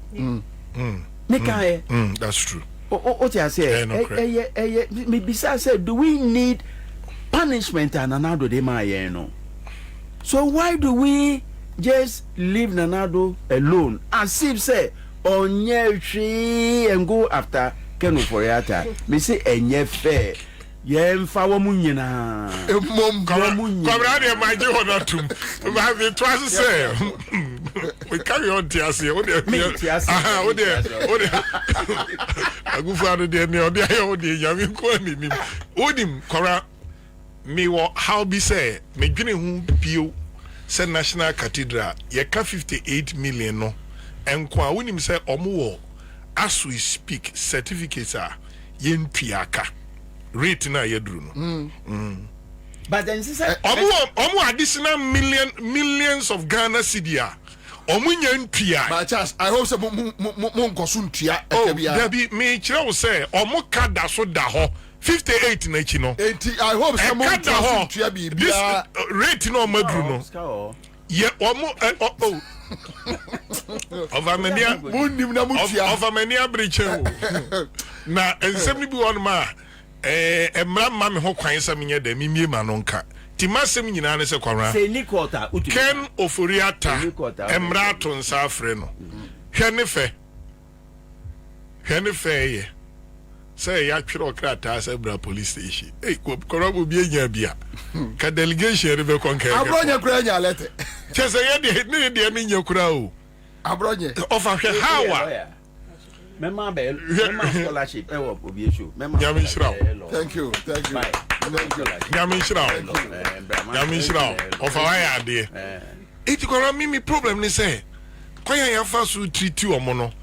Actually say President Mahama aye ready so be mambra ye de aye adwuma. Niema ni bi ba be frem. Lawyer Edru sa na wontimi nye nyina pe. Woye den ya ebinumu kai ne ayedu o mafam ene niema o makomu a wanwe yie na saafo ni bi ukomo o mutumi a omo nwini the other side of the story o mekọ abekọ na abeka ba mi otimi seje wo gode koye opa wanwe na kwaji kisi aja bi adwuma de man na ahwa na adwe nyina obeye adwuma 24 hours no e be chance free ne office because treatment no omde mo na ye pimpim maya nketua oni other ladies ewura kam ask myself say energy mensa. I was even one of their lawyers. And yes, you call police station crying one. Omo tutu omo atwene. I was one of their lawyers. Yes. You call ye who omo. Emma. You call ye who omo. You romi a greater crime you know. Ye do omo see. Just to show say your power. What we call police station panomo house yes omo. Yes omo ni o. I was ebi mo pay aduane adi. Ni anya police phobia momu edi this behavior. Na mo nyina no ye chase 58 million pe. Abuses na ba ye nyina. No man kan. Me train timer enkofo be taking up say. Bobi e be man lawyers asiu. Eye omo e be fa no asiu akufo adoyere. What you say? Asiu omo because ye kodru court omo say one no aka no. Da bi no wansem no kan. Akufo ado yire asem no kan ye kodu court no ye kodu court omo say me ka asem ma wo ye lawyer me your lawyer to me ka asem ma lawyer to aso bobi na akọ ka asem se wa defame akufo ado yire mo na muni mra no obetimi asiu bobi se wa defame no eyo ba na nkasa any criminal relations bi ha omutimi hwe nyame ka say national security for na abeche wa ebobie ni Ghana ban na anya kwame kwache a otiwi ono na ni di wo cha sheet so ye hu ono so the body awaye omye se mo ekogina court o ama judge bi so mo say na where is kwame kwache ene se kwame kwache yeah on the work I know a fugitive sabre no on the work ye de no manu bi dia ye de kwame kwache aka na me te say ya che me frɛ me ofie kropon no oba no okwa wu ya na bisa se boni be no aye the same da say accident bi ha me yi nti mbefa ha so obi ye na adwuma adenti na say nyame na yi ni free mu nkom kun what I say mbefa na so no ye fine no manu pi nye enti say ye yi ba ko pe na yanka ni nyina dabi medini aka na ka ho no ne ha offer dabi offer medini aka na nam de ka no say kufu ado yiraba enti no the question is sankrofo ye ne omodi eye Kate Grove so suspect mu defe obra na ye hian na suspect to okay remember 2nd June we didn't get it that way and crofo exercise almost civil right no yenya bullies ama government so support bullies no ama mutimi make sure say nipa ma afaya omu wonim say judge bi so say kwame kwache ne bone ne say omhwe charge sheet so ya hunu mi kwame kwache aye so ni dia appear court asenko ba ho na judge na nyusu na dwena yes o mo remind you prosecutor dey say na kwame kwache tu obi na osre no yes no ti studio hasre over ne nipa afam bi ni enti mi de ofori atanye me target kora say President Mama NDC form pimpim na epie kwaye campaign no yetimi a share ho so won fa nipa 60 enye ministers are we are ready for anything on pen crofo mo de mra be ya adwuma on se siri adapa de obi akọ police station akoye case me ka case a ye kura se sa no mo ti o complain de kan no akoye case siri adapa de ya me ya o jina court ya be say ni scan na gu hos de gu ni store room all store room 76 million. Meanwhile, Abana Semratio, Bank of Ghana say, even businessmen or my or more business under Kenufriata, more dollar account, no, won't mean more than $10,000 within a particular period, and yet the Rosso. Now the near one more than $1 million. And he had 10,000 won't mean you. Now one you're more than $1 million. Yeah, we are through some pounds, so we say we be. Enti no fa me na sem ne say ya adwene ba timi biem say media yes I to fa nkomo nyina ne say ade ne yam say mo ye renketenkete dodo ko kase no so but ofa mo anso mo na mo ye mra yo yes Akufo Addo mra bi bo no ho ban or a particular period but say no until 3 just after 3 years enti no yes ahomatenten na ti akoko bini se be mo amudidi mo fa ncheme atwetwetwe adansefo bebem ni man authority man de year nia a minister bitimi ka so many company bin sign 30 million contract yes sign we up rate of completion cry 6-7% yetimi tua more almost half of the amount at the mano na bibia nkoso a person okasa na answer tio answer no bekasa me masem ni say president or immunity no encover ne ma encover ne warfare sefo just say ya mrano basa ena ene ye piki ne echusu mumma ye mfa wo munyina enka wo munyina se na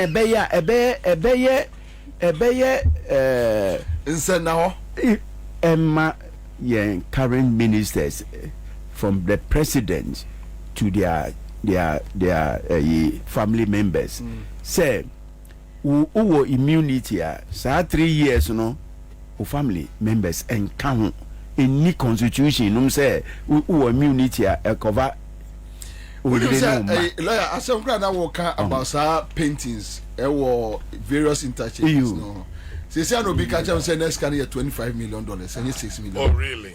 Yes, $25 million. Any Cobra Manuesi why? Oh yeah, what's so? Unim udi echira when we are now BP Kosoro. Niamani bi no Attorney General no ye best say niamani bi wo no mo a onfa adwumani bi mankrofo na mo ma special unit bi of answers are betimi a consultant But I mean say a case in what show interest in by law miss you. But the president immunity after 3 years. After they say he can be prosecuted. No. After 3 years. After 3 years. No, within this period he can be prosecuted. After 3 years you can't prosecute him. No. After. Okay. And you correct sir. Because me, for example, me say NSS Asemi Aba, and the whole focus is on a friend saying Gifty. And Gifty soon a deputy. Into when she was signed, where was the substantive? What was he doing? And the whole issue nearby and maintain it didn't want. Felicity, asem we dear, me person me don't mensa to come near or ain't I hold the same issue. Media me rebefi $1.2 million sky train no. Yes. $2 million now mutua ye no.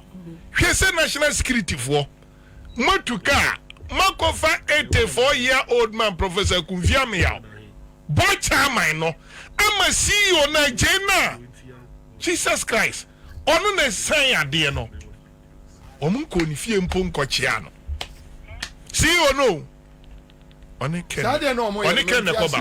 84-year-old man now, near board member no. Omu interest wo nuamakoyo Professor Kufiamia has been arrested. Afe when I say here, send a board no cry me checks it as a board no agree with taking out that money. Abrantia no mu bia ukruma. It's opportunity. Execution and woman namho and woman number over the bar. So back to look at this into this NSS thing. Now Oshe said this case has come and there's only one person, I'm probably no quiet deputy, and everybody knows, and all of these things, it's always a substantive who signs or if how come say Obia drink or gift to Hona. I said who is protecting that the actual CEO no why they're protecting in tia nidi yenti nidi wom or yet we've not issued any say back arresting.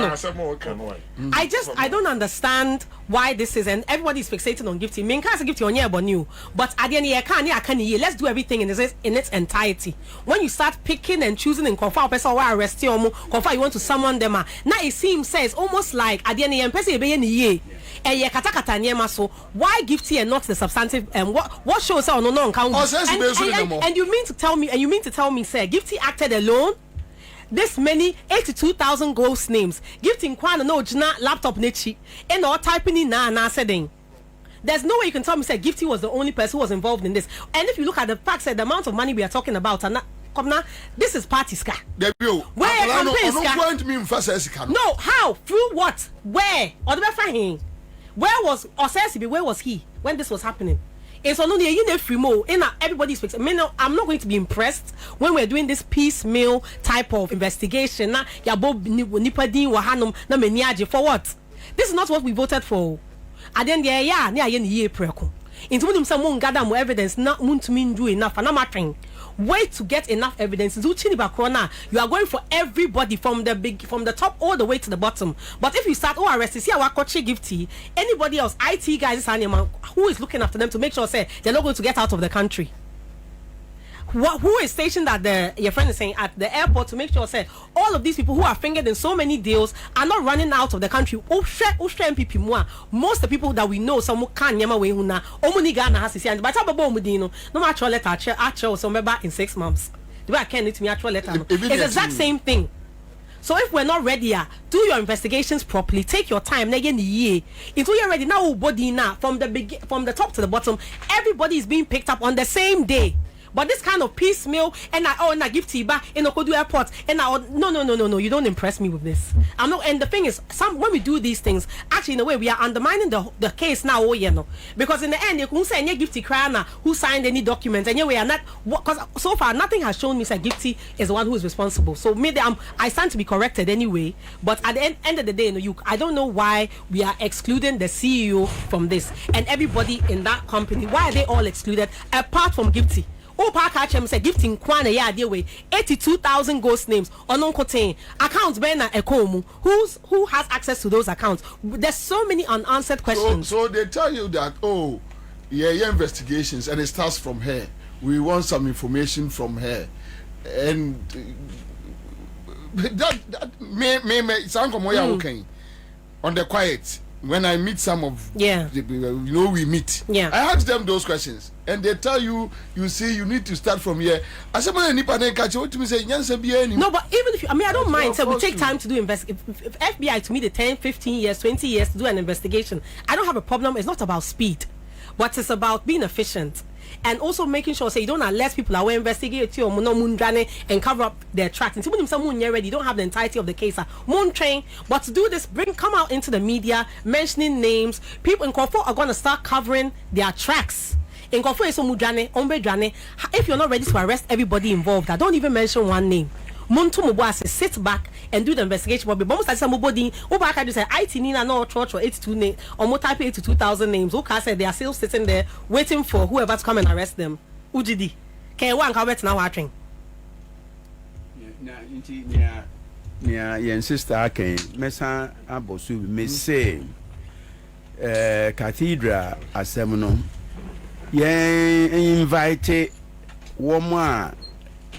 Ashase no finfi ase no omudi sa adwuma no nia odi idea no baaye adan yesuro say ye bebobodin bi ana yesuro adan tina aka no for atanko so special prosecutor and the officers no woman ante da say da bia na Ghana for bo Gabi Esare Ochida Akudi so obeko finance ministry or not honom say there are no documents. You invite Gabi say obviously unya document be incriminating. That is the more reason why say if say no, we cannot do proper investigation piecemeal like na Felicity Kano and then Bobie no wa ko invite no na on Kano kre no na wa to now call to prayer now call now call invite omunyina no be a man statement.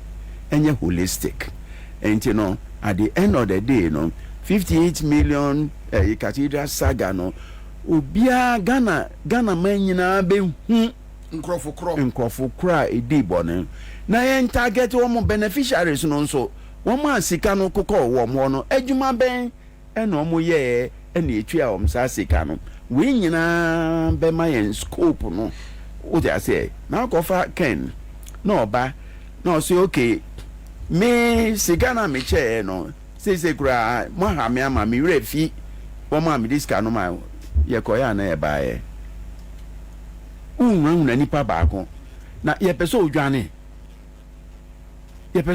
so say oba ye be ye o say na wa man so e adanti na ye nka say oh okay say ose oyare dia enye say ye equality issue but yen start investigation no en be do ne so no na waba because me say people say inti ajai all this what we have been saying and this opposition here ka say ekwaya scan be fast go di ajai no and go due process inti ajai na na nanti ho architect no senti na me ka say inti enye fair say oforata pe adena ye invite wo nyina adena interested Ghana for nyina as or mine as a nation say yen sika 58 million ye dey akwa swimming pool anko ye na ye hwehwe say swimming pool no nsuo ba betoi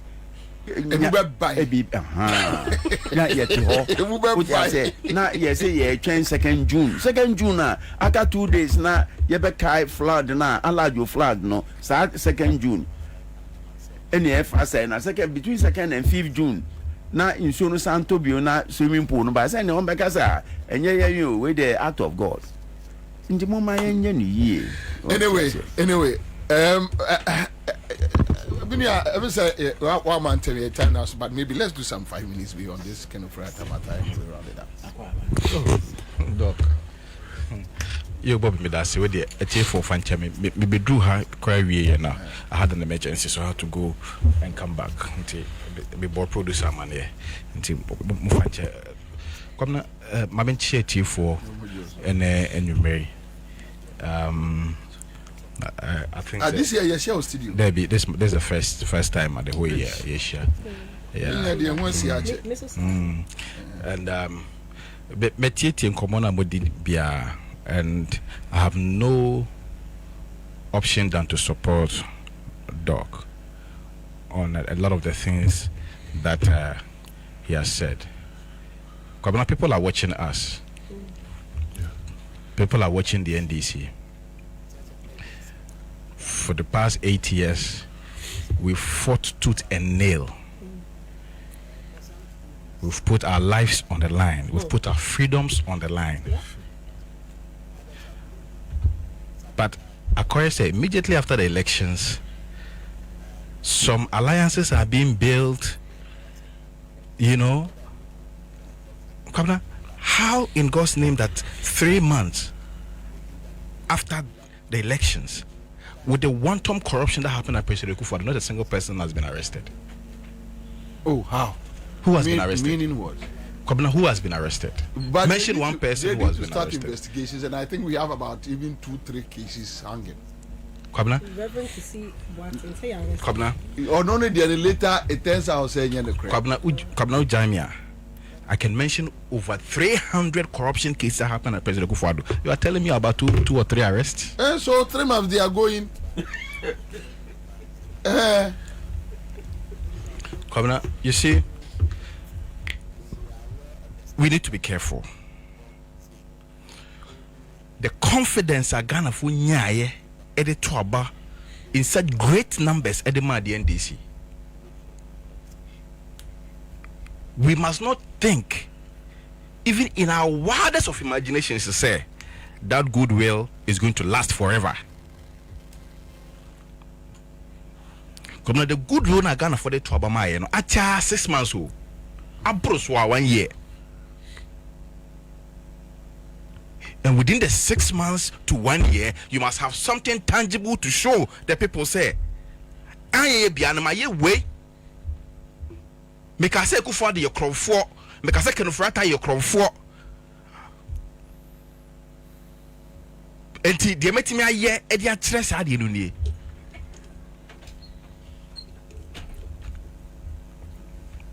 Kwabena, we spoke about 2008. 2008, you have elections, sir. And NDC4. Oh, Mumban Sawam, expanding Sawam, put air conditions in Sawam, and people are going to sleep in Sawam. Nibisine. Yeah, no Nipakura, I didn't go to San Sawam. NP and nothing NPP for the buy, or Munya could draw Bokronoa or boy, because some way somehow they believe that NDC bar this kabe fast system nim. We know things. We know what is going on. We know what is going on. And you may sitting easy. We know what is. Let nobody think that we don't know what is going on. Sure. The meetings that are happening, the deals cutting here and there. They shouldn't dare some of us. Mikobusa will be document. Or catch them and say, "Okay, your mama may move to Sakra FM ana."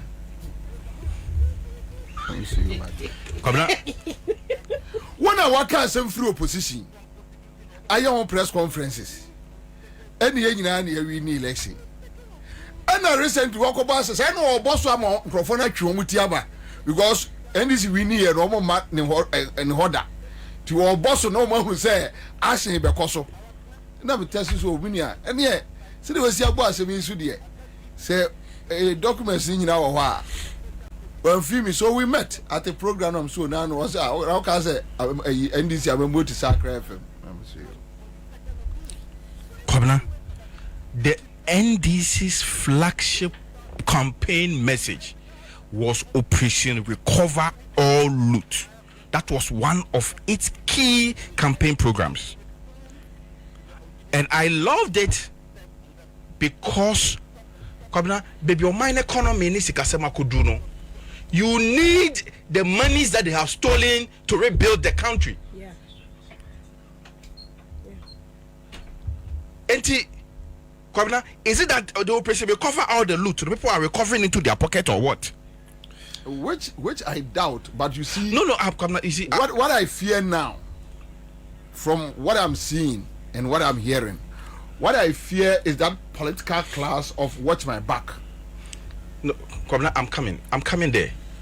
Me fear. Kwabena, I am not making an emphatic statement. I'm just asking questions.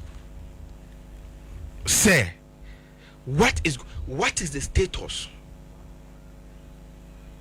Kwabena, the processes that must be activated for these recoveries to happen, where are the processes? Say being arrested na ekukos. Away. We recommended the setting up of a fast-track high court, a fast-track court to deal with these issues fast.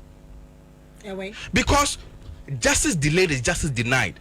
One of the key or essential elements of justice is swiftness. The speed with which you recover these looted funds is as important as the recovery itself. What is going on?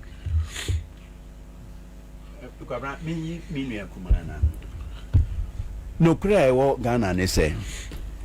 Young politicians no. Yen cheni. Enti aban we ba. Na nea ye be recover no. Kete se she. Enti maba mimia 58 million no.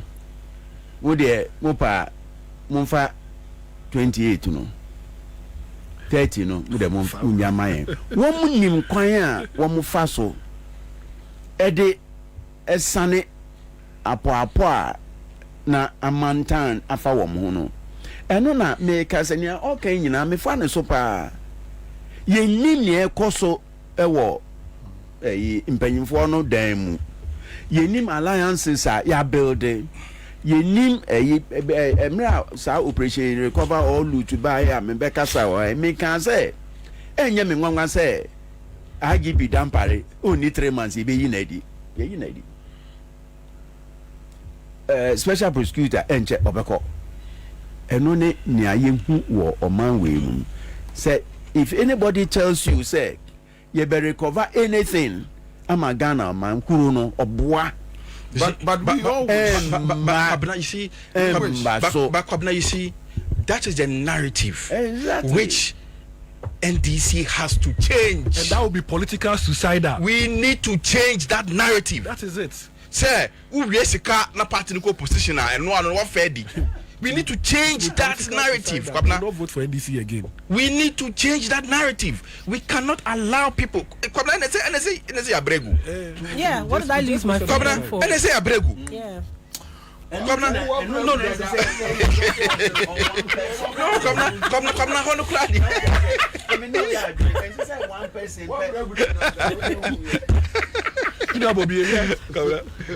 the people of Ghana built faith with the NDC. Yeah, we were able to project President Mahama in a way, say he's coming to do what has not happened before.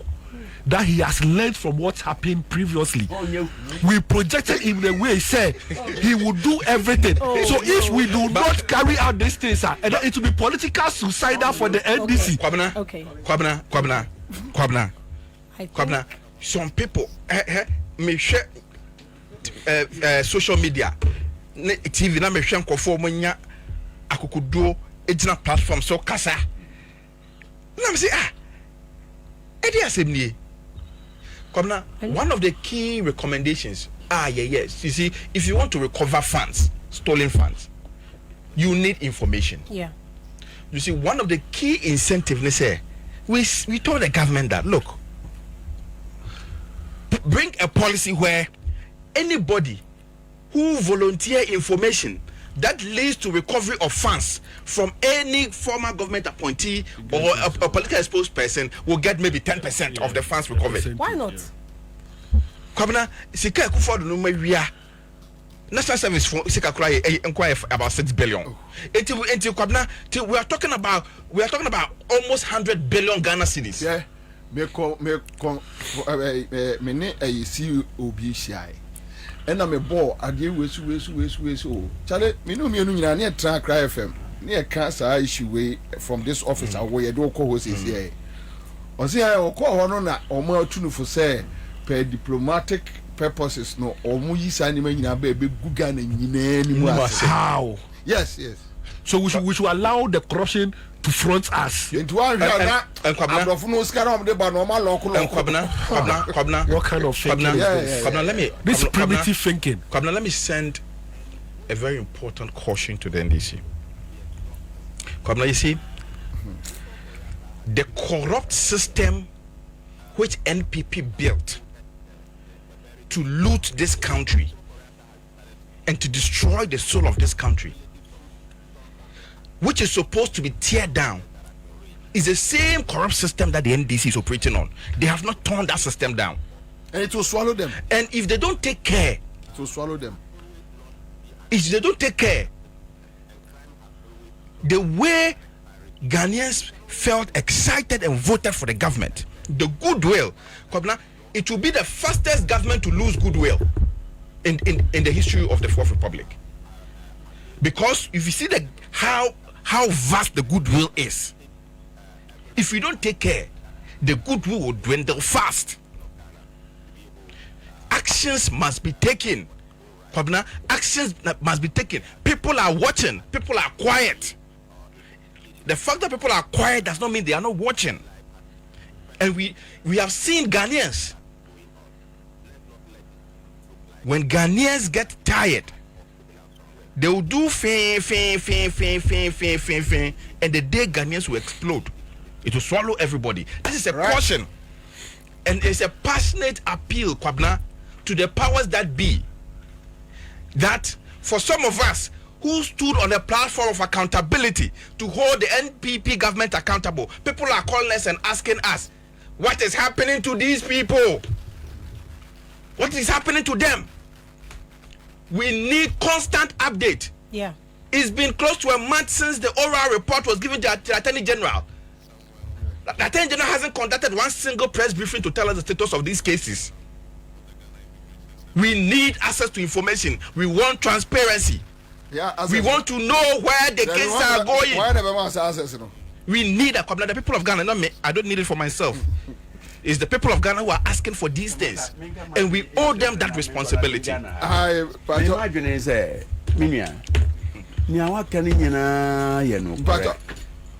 Namum Ghana problems no enye MPP o enye NDC. Ghana problems the politicians no nyina mayen you be mfim say Rollins oniha enti yemfa mfi January 2001 MPM 31 December 2024 obi a waye minister, obi a waye president, obi a waye speaker, obi a waye attorney general, obi a waye chief justice won mebu nkonta obehu pacha madwenu Feli. Yeah. One minute. I say, no coach. Listen, I just the main thing is Ghana for. But more than why? Ghana voted for NDC on a certain premise. We campaign for NDC on that premise. Into yeko yenimi. Let's not disappoint Ghana for. Ma omo mayem sa NC from. That's the main thing. And you know, like accounts need to be frozen. People are flying, moving money out of the country at alarming rates. Shall gold the idea happening. So now we don't even have any updates. Gold no send a wine there, send a wine in a movie. So now complete silence. And you have to understand that when there's silence, it breeds people. People start to think. How can you suspend gold for oil without telling me and Yama Akoso? Yeah. How? Apart from the Omachi, country, no. Also, are suspending gold for oil, which means there is something wrong with it. Yeah. Tell us. Yeah. Marcos obi movie gold, Marcos gold, no yehu videos. Ebesi ne nobody is arrested. Yenim wakwa na the gold ne ko gold na ye saying na ya we don't know anything about it. You see what these things leave room for suspicion. You don't need that. So I mean, this is not to say something bad has happened though, but when you don't speak on it, when you're not open, when there's no transparency, it leads to a lot of questions and it allows people to also be deceptive. In Timpacho, yeko yenim no. I'm begging NDC for penny for. Let's be transparent and let's let Ghanaians know what is happening. Thank you. Adora, 1 minute. Mini amobi. Ya boy, who more than pana Mahama any mini election, no. Yegusu can sempano. So what do you say? Yes, or the sempanabo, the sempana na yeka. But me pa in pay for chow and pay for a year you or much I will say. They shouldn't let anything happen. And nobody who are nobody who are there. The Ghana do not have future anymore because to me, campaign my President Mahama no. And you said that particular moment that make campaign you be campaign about the future NDC. Said they'll be taking over from President Mahama no or nombre. It's your promo chawade said be biano. They should do it in the right direction. No more my needs sonje. And one of the person make us see. All right, thank you so much. Live on Accra 100.5 Citizen Show. Father Abraham Herbal and Spiritual Hospital. I don't want to say name. Heritage Month in Iguso. A class media group Iguso pa den Tabia Eba Center. Yedomo asset. Meka was say a commercial building. Yeah, the Emma rent. I was circle no so a bohu de ura. And I say Nkoma in booster by Mr. We are grateful and give us Herbal Center live in Accra 100.5 Citizen Show. I'll be back.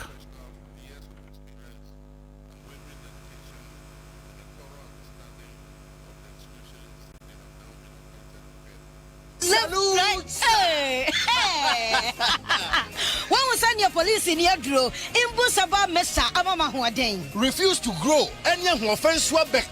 And what day immune system or Yankopon, and your ready Pedrian Musamaya Hubano, and Nasa Wunum Imbusaba Mesa, a Peja immune system Nabribia, Ya Yarientimu. Sasa dear, a month for the one, the Imbusaba Mesa, Dronua dance yes, and Yarwa Nipa and Nina Etimi Banaso, and in Yarwa Cassian Kaya Wutini D and a honka. No, Yamwa suing no, a boy who buy every home. And now one pa, one Yarwana Dada, no monum doctor and Rono, and num Imbusaba Mesanoa, and Momo who are deep in tea. Ya Omuntim Pose, Yaria Esomo. Imbusaba Mesa, a walk Kansi, and you are may move Bia Yato in row. At to 0246 20 8496. FDA, Ashisha said, Jadian Kratui Majatu say. Upgrades are nice, but stepping up is woohoo!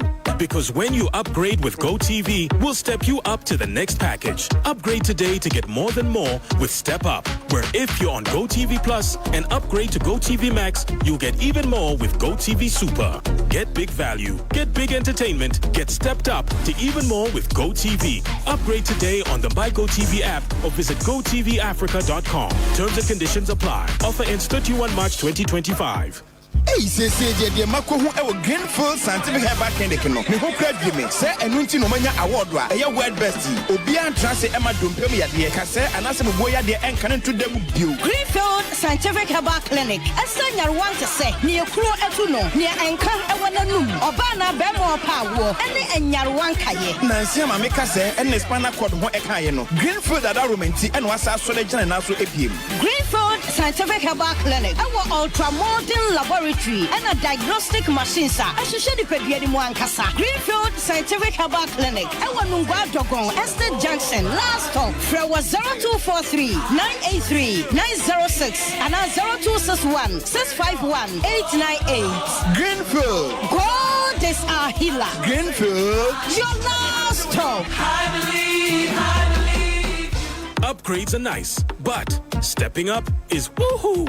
Because when you upgrade with GoTV, we'll step you up to the next package. Upgrade today to get more than more with Step Up, where if you're on GoTV Plus and upgrade to GoTV Max, you'll get even more with GoTV Super. Get big value, get big entertainment, get stepped up to even more with GoTV. Upgrade today on the My GoTV app or visit GoTVAfrica.com. Terms and conditions apply. Offer ends 31 March 2025. Now me say, a free brand who the bia we are active, very strong and energetic. We are 100%. Na nina ne sadie me hwe me ni padua sofa na de boa me mama hoden mama timi kwa bada ene tabia zanika heba mixture. Tabia zanika heba mixture. Ah, what do you want dance here cheme? Ho dance here de enya wonko me de dawure na ato so. Na